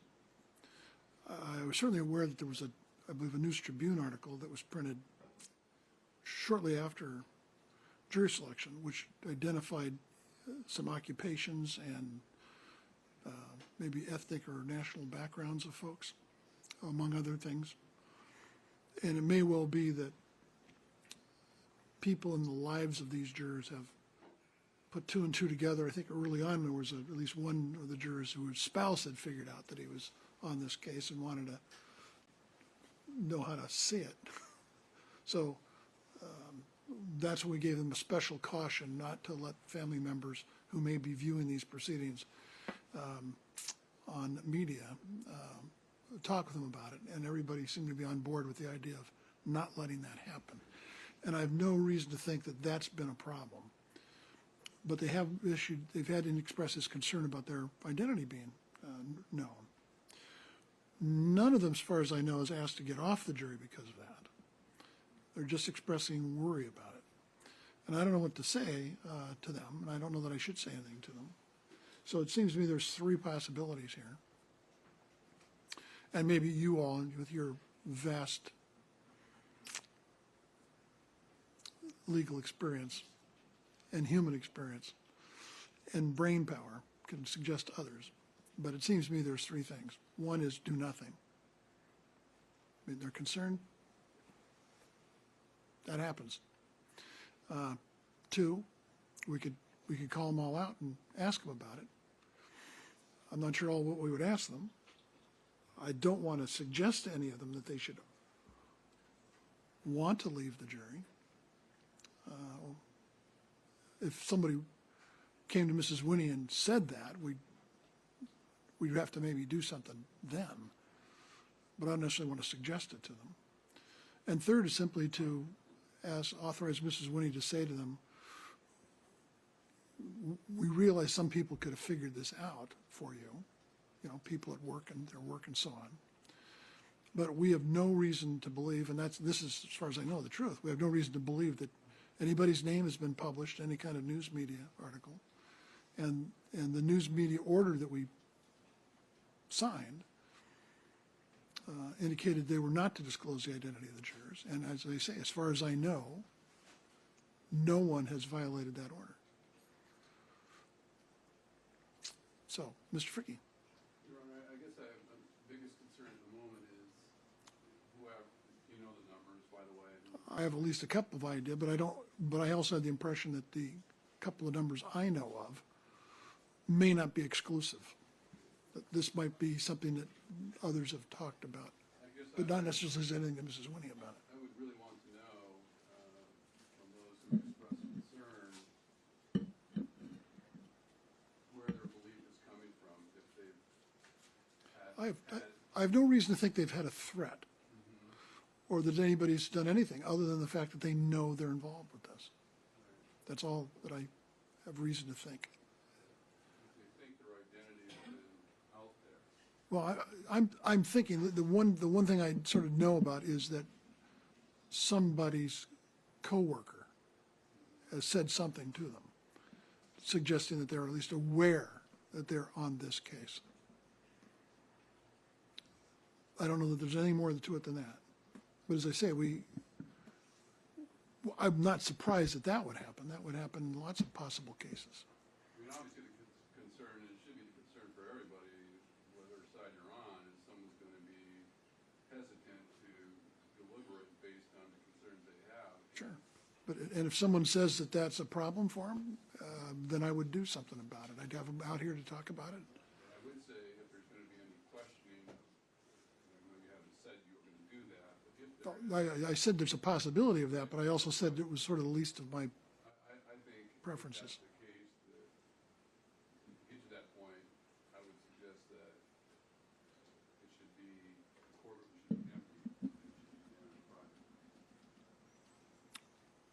Well, do you think that's what I ought to do? mean, is that the course you think is best? I want to know. I think I think it'd be remiss if I didn't, if we don't know. Okay. Any other defendants care to have a comment on this? I prefer the option of do nothing until it becomes such an issue that the court thinks we should. And I don't think we're there yet, just based on. So you think that's preferable to having Mrs. Winnie, for instance, say that we have no reason to think their identity's been disclosed? I'm totally in favor of that option. I was saying I don't want to bring anybody out. I don't want to confront anybody unless that becomes necessary. I think the best of the three options that the court gave was have Miss Winnie assure that we have no information that any of their personal identification or like any other information is out there. And we've ordered the media not to do that so that there may be alleviate some stress that that has happened or will happen. And no reason to believe they've violated that order at all. And we agree, Your Honor, with that. Option Okay. 3. Ms. Eakes, what's the state think about all this? State agrees that, number 3 is the best option. All right, so, Your Honor, if I can add to that, if they're speaking with Miss Winnie currently, and she talks to them just generally about this issue, if there's issues, I would expect the juror or jurors would say, look, this is what's going on. This is what's concerned. So I think having her speaking is by far the best at this time. I'm not sure I understand what you're saying, Ms. Birch. Say that again? There's rapport between Miss Winnie and the jurors. They're letting her know that there's. Well, Ms. Winnie is always very careful to say almost nothing about the case and only about scheduling, coming to and from the courtroom, that kind of stuff that she sort of has to talk to them about. Yeah, and I understand it, but they're coming with her with concerns that they have. Yes. So she, breaches that and says, okay, we understand what you're saying, keep me advised. I think they certainly do so. Well, you want me to, one of the things you would like her to say is, if there's, to sort of keep an open dialogue here, if some problem comes up going forward, let us know. Yes. That kind of thing. Looking at a note from the court, Your Honor. You want, Like in jury deliberation? like a jury instruction kind of thing? Yeah. Mr. Osmer? Just can I supplement the record, Judge? Sure. While you were giving us that information, we searched to see what, if any, information we could find in the media, and I'm looking at a KUOW NPR network from October 2, 2023. They list everything but the names of the jurors. There are 12 jurors, named bullet points, each 12. White man who is retired, works as an animal control officer for 3 decades and served in the Navy for more than 4 years. Asian American man who works in finance. Every juror, including juror 42, was 42, very specifically black woman who works as a pharmacy technician. Her husband is a pastor in Tacoma. So I think that's the source of the concern, is somebody's seen that, and it's very clear who they're talking. If you know these people, that's not difficult to put 2 and 2 together. Sure. Well, and I suspect, also given the length of the trial, that would, and at least in the case of many of them, they wanted some kind of a letter from the court that they were going to be here for a long time, and I probably had my name on it. And, and my name's been in the media associated with this certainly as well. So folks at work would know, or at least could put 2 and 2 together. So it's still true, we don't know that their names have been identified, but certainly lots of other information has been posted. And I can see why it's newsworthy. I would sometimes hope that the news media would be sensitive to the problems that these kinds of things create for having a fair trial. Jurors are underpaid, overworked, and unappreciated mostly.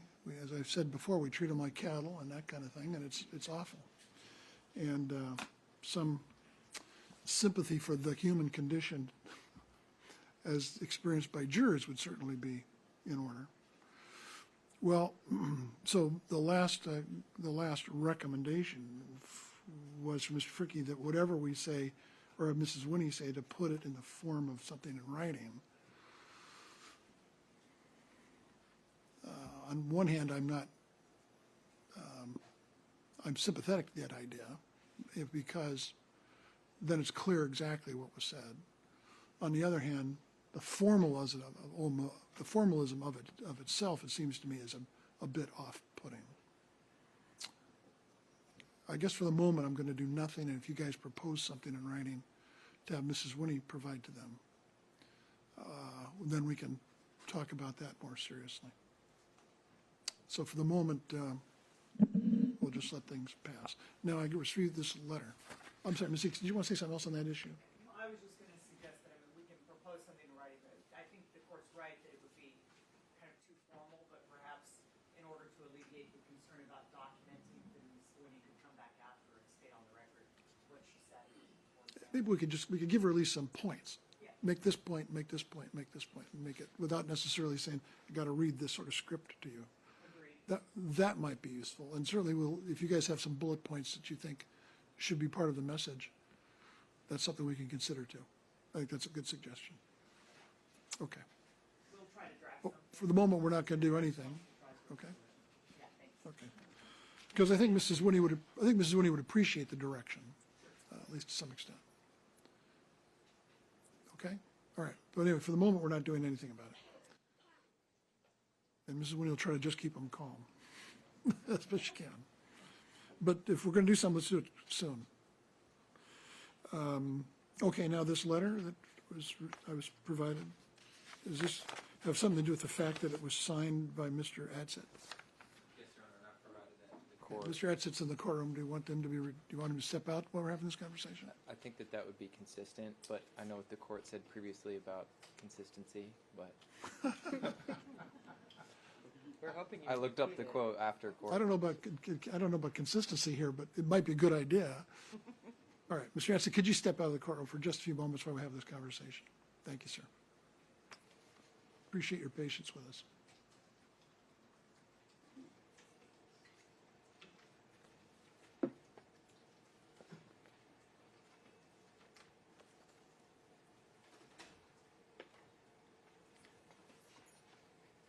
Okay. So yes, Judge, if you remember, there was a motion in limine, I believe it was the state's motion in limine regarding Right. potential impeachment information about Dr. Clark, and we noted that we would take it up outside the presence of the jury if it did come up. Yes. And while Mr. Adsett was on the stand, I realized that he had signed this complaint against Dr. Clark, and I'd like permission to ask him about I think there's only a few points that are made here that I think are relevant. And because there are a number of allegations that Mr. Adsett has made against Dr. Clark, obviously the Emmy in this case, and he says that Dr. Clark had instructed employees to only take pictures or X-rays of certain body parts or from certain angles, excluding pictures of details that are deemed not pertinent or supportive of Dr. Clark's findings. So I think that that's particularly relevant given that Dr. Clark obviously wrote the autopsy in this case, and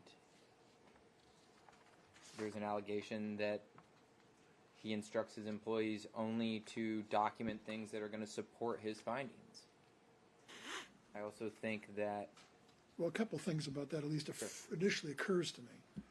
One, I have no reason to think Dr. Clark knew anything about this when the photos at the scene were taken. So therefore, there was no opportunity for Dr. Clark to direct the photography at the incident scene, right?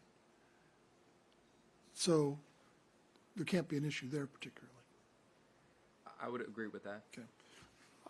I'm going to imagine, and I could be wrong about this, but I could imagine that most of the photographs taken at the medical examiner's office were done pre-autopsy, and probably, again, before Dr. Clark had anything to do specifically with this. But I could be wrong about that.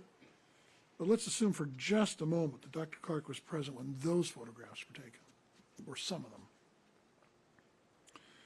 Is there any reason to think that in this case, he was instructed to take or not take any particular photograph? I should say to take. Ordinarily, as I understand the way autopsies work, and many of you may have more experience than me with this, but is that the medical examiner, the pathologist who's doing the examination, will quite frequently during the course of the autopsy say that they want a photograph taken of something in order to memorialize or document what the work is that they're doing. And that is quite common. In fact, it would be extraordinary for me if that didn't happen.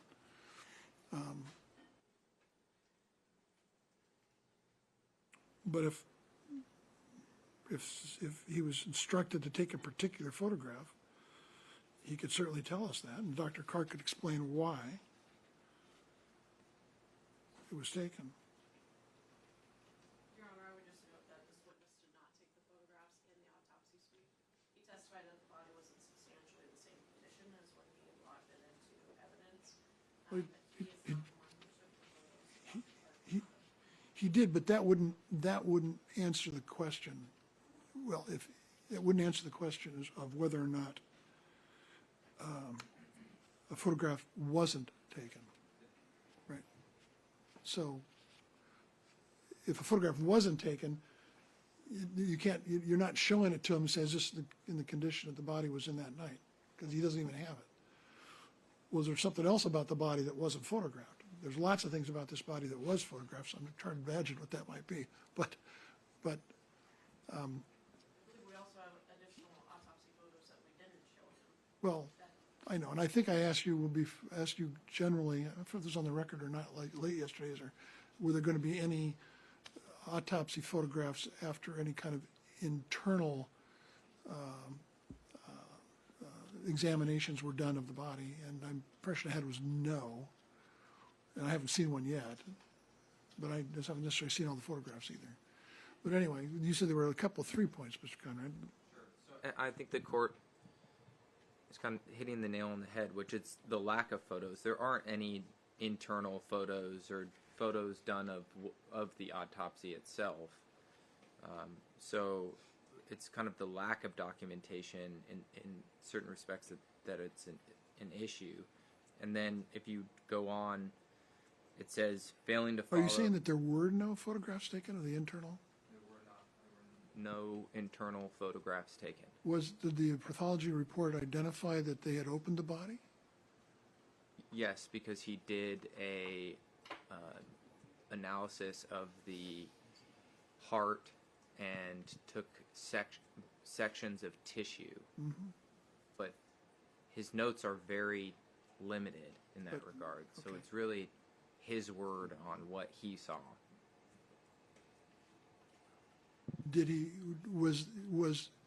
Was this witness present at the time of the autopsy? No, Your Honor. He doesn't have any knowledge on what occurred in the autopsy or when those photos were taken. He wasn't part of that at all. So how's he supposed to answer? Well, I think my logical, I guess, progression on this would be I'd ask him if he had concerns that Dr. Clark would instruct people or himself not take photos that would be unsupportive of his findings, and if he said yes, which he signed this employee or this letter, then I would cross Dr. Clark on the fact that there have been complaints against him that he doesn't take photos, for example, internal photos that would give us a better idea of the size of the heart or the extent of the hypertrophy, and we're not just left at his word for it and his handwritten notes. And then beyond that, it says that he fails to follow the National Association of Medical Examiners standards and falsifies reports to name, which is the National Association of Medical Examiners. So he falsifies reports to name to maintain accreditation. So I think that, again, those go to Dr. Clark's credibility, which... Well, these are allegations, I have, whether they're credited or not, you can certainly criticize the autopsy examination and findings to your heart's content. There's no problem with that, but merely because somebody else complained about it at some point in time, doesn't tell me anything about what happened in this case, which is what I'm interested in. Now, if he knows something about how this particular autopsy was performed, you can certainly ask him about it. The fact that this may have happened in some other case, while concerning, and I'm sure it was to the people involved, when this letter was written, what 4 years ago, 4.5. Doesn't mean that, although it is about, it was about 12.5 months, was written 12.5 months before the autopsy in this particular case was performed. Oh, you're right. If you're going to say I'm right again, I'm gonna put a plaque on the wall because it'll be an historical event. Well, anyway, so the question is, can you ask him about this? I guess the answer is not without more foundation. Otherwise, this is we've already got our motion in limine and sort of ruled on the reasons why this doesn't necessarily tell us much, and some of that we've talked about now too, although maybe in a more concrete way. If he's got information with respect to the autopsy that was performed in this case, you can certainly ask about it. If he wasn't present, then how can he say much more about it one way or the other? I guess. It could be that he was simply off. I mean, he was on shift from 10 o'clock that night. By the time the guy did the autopsy, he may have been off work. And Your Honor, that's accurate. Okay, well, I guessed it right. So there you go. Two people say I'm right. There you go. I guess I see a distinction between him having to be there for the autopsy and him having knowledge that Dr. Clark's practice is not to take photos or document things that don't support his findings, so no one can challenge him on his findings afterwards. I mean, I think that that's relevant. It goes to the bias of Dr. Clark. There's a news article from Mr. Azet where he says that he says, I don't think Dr. Clark should be in charge or oversee any human being. Well, So he obviously feels very strongly about his boss in this scenario. The state may use that if he goes on about saying something bad about Dr. Clark. I don't know. Sure. But in any event, Okay. we're not going there now. Not without more foundation about a basis for this, as it applies to this particular case. And if they manage to establish that, well, then we may talk about this some more. Okay. Are you ready for the jury? And we need to bring Mr. Adsmith back too. Great.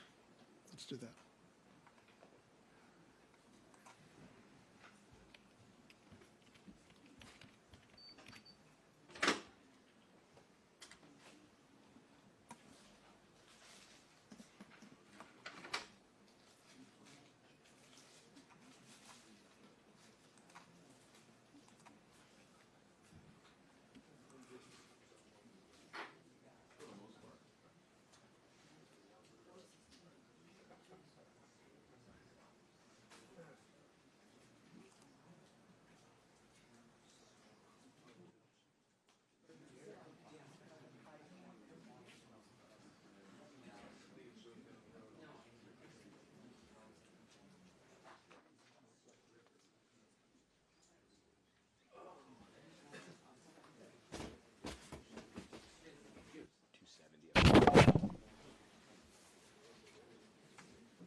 Okay, welcome back, everybody. Please be seated.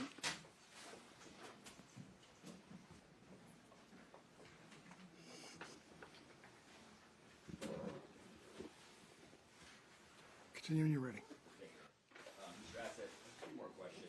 I'm going to hand you with the mark for Exhibit 270.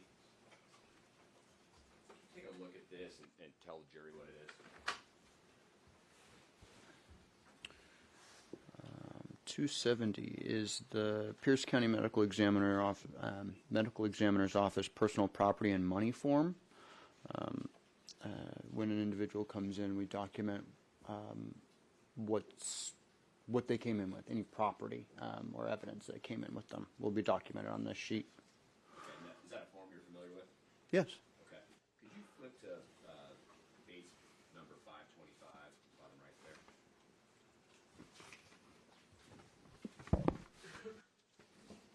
Yes. Is that page consistent with the entire packet? 525.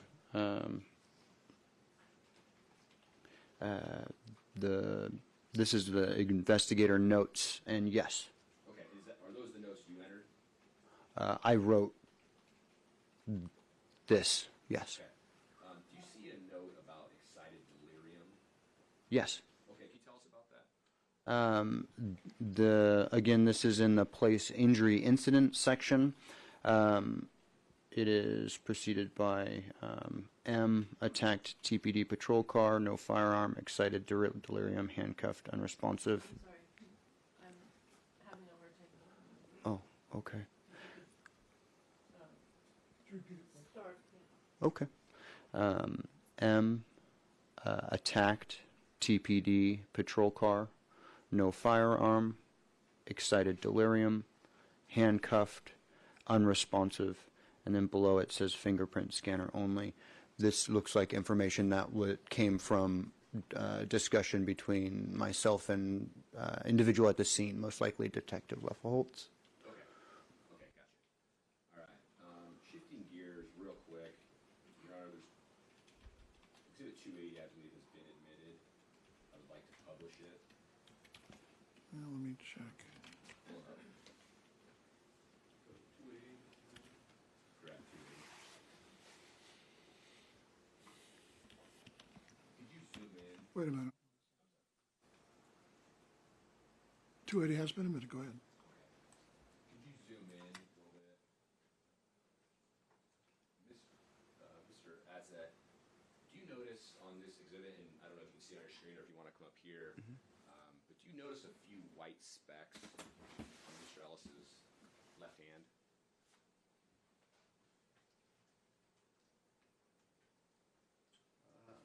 You may be referring to this here and this here? Do you see those? Those appear white. Okay, those appear to be white specks. And you gotta have a seat, and then, and that's his left hand, right? That appears to be his left hand, yes. Okay. John, could you pull up 281, please?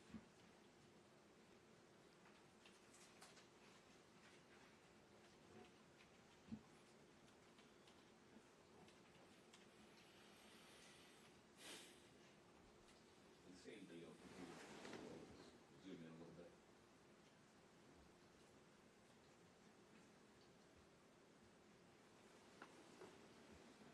And similarly, especially on his ring finger, do you see any white specks on Mr. Ellis's hand?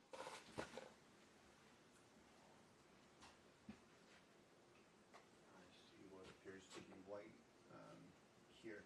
Okay, Yes. those specks could be a powder type substance. Objection, Your Honor, calls for speculation. Well, he saw it. It could be. Sure. All right, correct. Thank you. And did you document that Mr. Ellis is left-handed? No. Okay, that would be something you would do. No. Okay.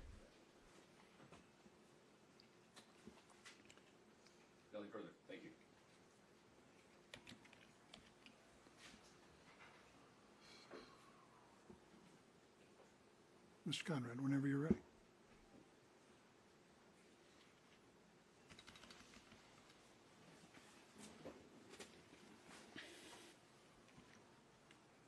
Good morning, Mr. Radley. Good morning. My name is Norm Conrad, and our office represents Officer Rank in this matter. Just a couple of quick questions for you. So, you didn't document any injuries to his neck, right? I did not observe defects of his neck. Okay, and no defects to his back at all either. Not that I recall. And we're talking about Manuel Ellis's neck and back, correct? Yes. Okay. And the other questions I had for you were related to your investigative report, and that was Exhibit 264. I have And that. I'm not going to go back into all the differing medical diagnosis and records, but if I'm understanding you correctly, it's important to document the problem list or diagnoses, and that's why you're including it within your report, correct? Yes. Okay. And you do that because that information can be particularly helpful to the medical examiner during the autopsy as well, right? I provide it for the medical examiner, yes. Sure. And it gives a better picture of the decedent's past and their health status, right? Yes. Okay. And that's something, obviously, that you've included in your report and then the medical examiner gets and will review as well. Is that right? That's accurate. Okay. And you also included this incident from 2019 as well, and you testified that you included it because it seemed consistent with what you were being told occurred on this day in question, right? That's accurate. Okay. And the Attorney General's office, Ms. Nicolavo, she went through Exhibit 264 with you as well, right?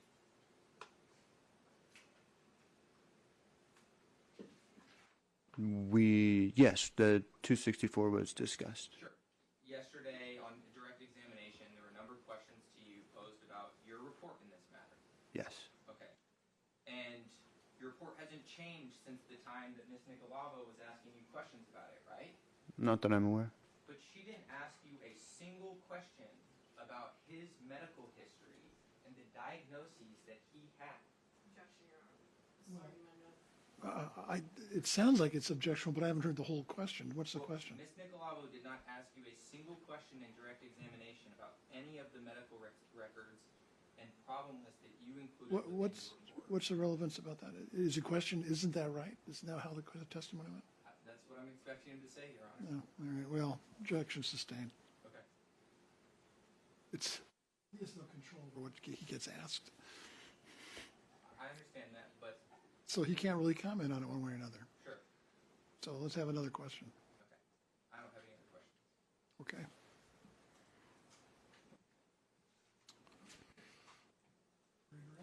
Thank you, Your Honor.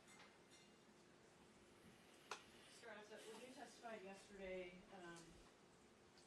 you informed us that the medical concerns were just documented from what you read and not within your duties to make any conclusions about them.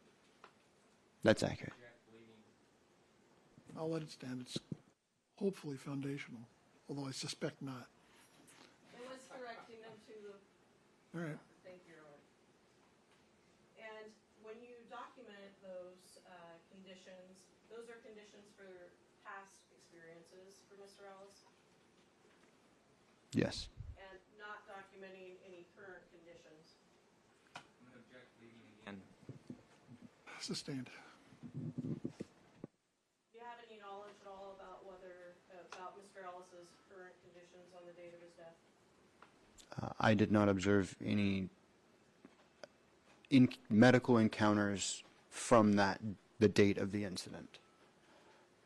What, if any, personal knowledge do you have about his medical conditions and diagnosis? Personal? Can you elaborate? Do you have any firsthand knowledge about his medical diagnosis and conditions? Are you asking if he ever examined? I can, Your during Mr. Ellis's lifetime? Certainly, Your Honor, and I don't use the judge's questions. Have you ever examined Mr. Ellis During his lifetime? during his lifetime? I believe that was my first time encountering Mr. Ellis. And you're not a medical professional? Not one to do examinations of that sort. And you documented, or in cross-examination, you were asked about a 2019 incident that you had documented. What was consistent about that incident for you? The taser incident, the fact that a taser had been deployed previously, the assault. And then part of your duties, your duties ever include doing internal examinations? I have a history of assisting with, but no. And in this case, did you ever do an internal examination? No.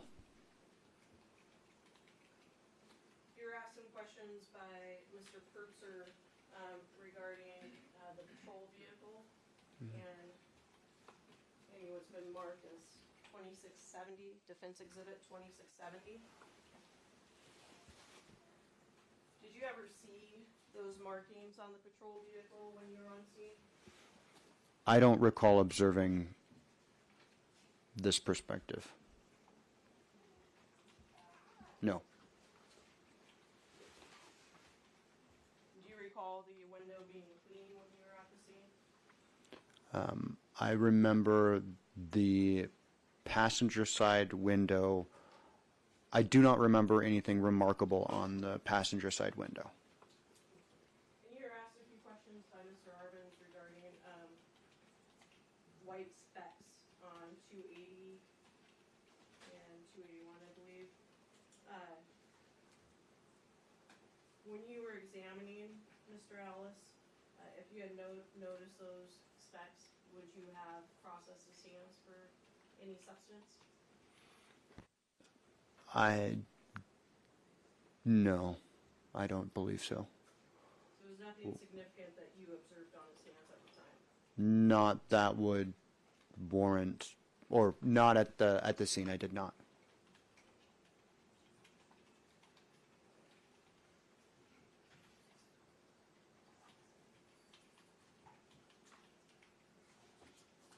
No further questions.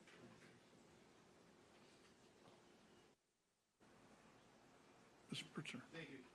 Sir, with respect to your investigation into Mr. Ellis, would it be accurate to say that you are like an objective observer of what it is that you see at the scene? Yes. And also, would you research from the medical information that is available to you? Yes.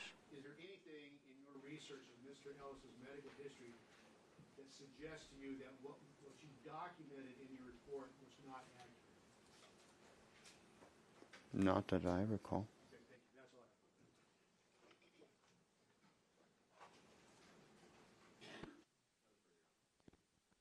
have. Very briefly, Your Honor. So, Mr. Azet, obviously your job is to go out and document death investigations. Is that right? The deceased and the scene in which the death occurred. Yes. Amongst other duties. And the predominant basis, or strike that, the number one reason that calls you out to death investigations these days, what is that? Objection, Your Honor. Relevance?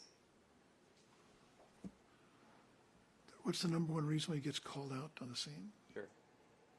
I don't see the relevance of that. Sustained. Okay. Well, let me ask you this way. Are you typically called out to the scenes for drug overdose deaths? Objection, Your Honor. Relevance? I'll permit this. You may answer. Is there a time period? He didn't ask about time period. He's asked about in his experience. Is he commonly called out to investigate drug overdose deaths? That's the question, right? It is.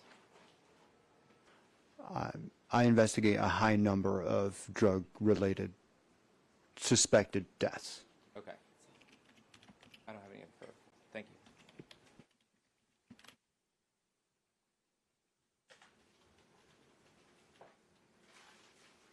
Any further direct?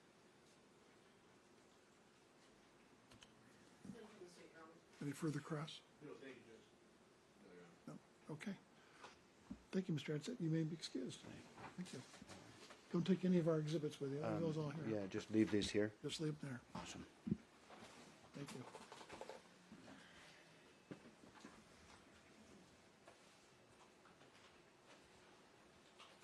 We're close to lunch, should we get started? Well, let me ask you this. Who's your next witness? Dr. Roger Mitchell. Okay. Sure. May I go get him, Your Honor? Please.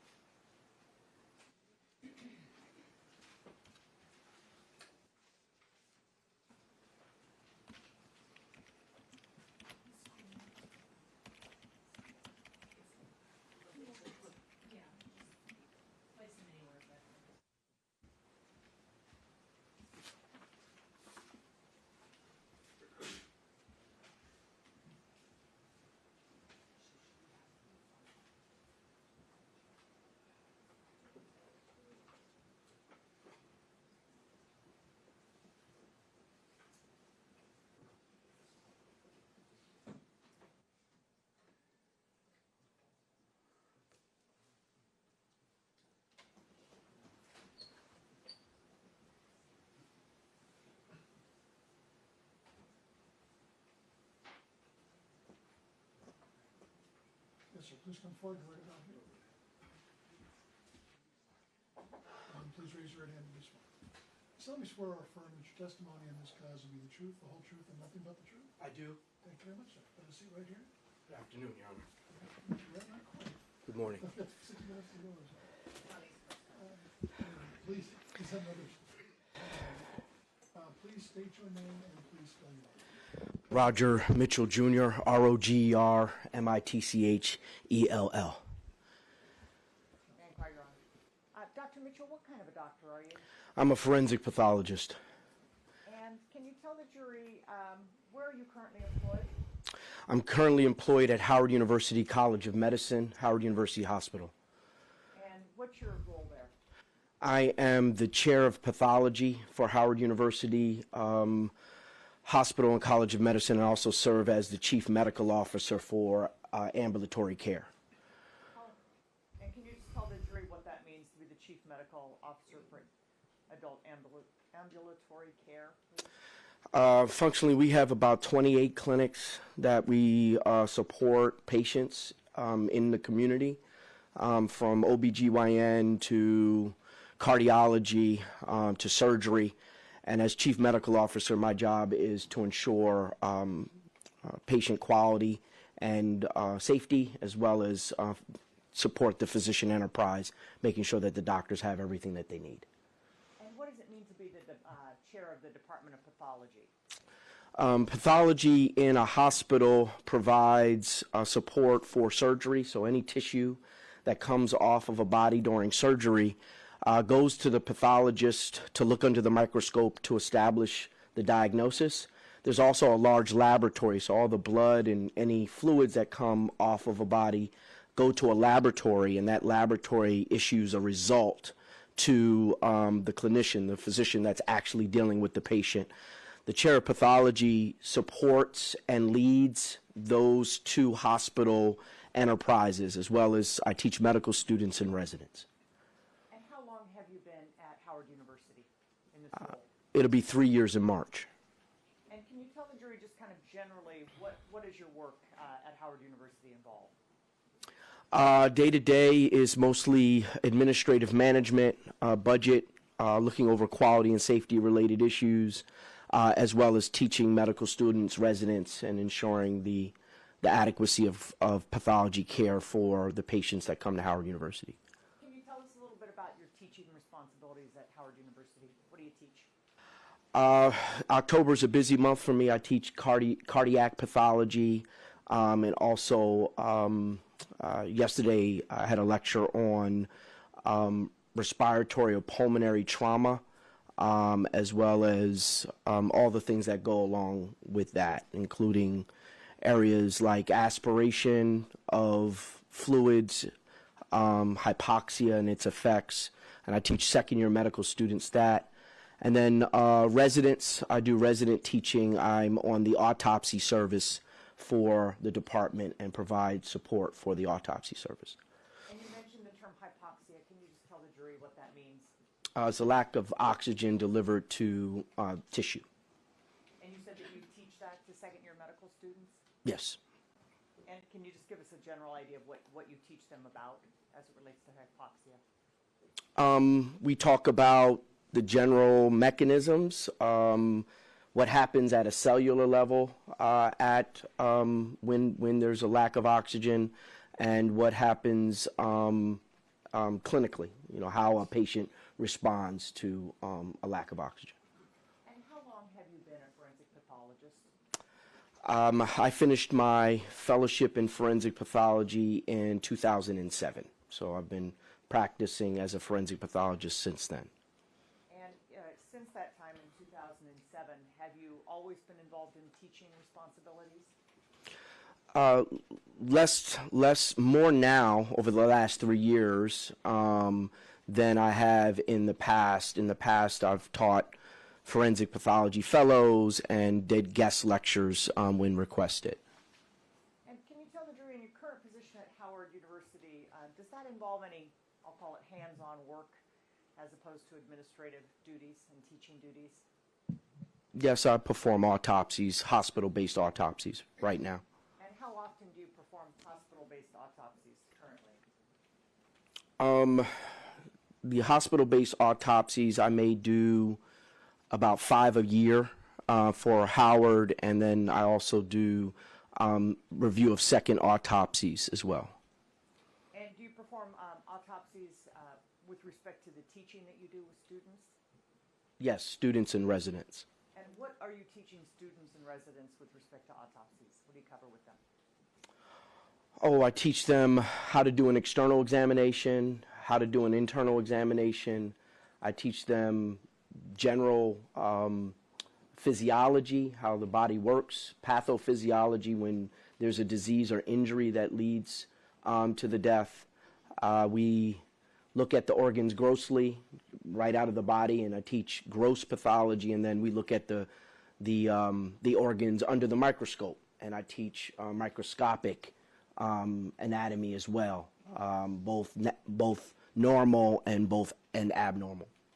And maybe if you just tell the jury, what is the goal of an autopsy, kind of generally? What are you trying to do? In general, the goal of an autopsy, depending on the environment that you're in, is to identify the injury or disease that's responsible for the death. That's one of the primary reasons for an autopsy in any setting, whether a hospital setting or a forensic setting. In a forensic setting, it's important to use an autopsy to fully document the death. So even if there's negative findings, you document what you didn't find is important. And then also the collection of evidence. So you do an autopsy to collect evidence. A good example of that is if you have a gunshot wound and there's a bullet still inside the body, then you want to do that autopsy so you can collect that bullet for evidence. Sure. It's now 12:01. All right, so we'll take our noon recess, ladies and gentlemen. Please be back by 1:15. During this time, please do not discuss case among yourselves or with anyone else, and do not permit anyone to discuss case with you or in your presence. Thank you very much.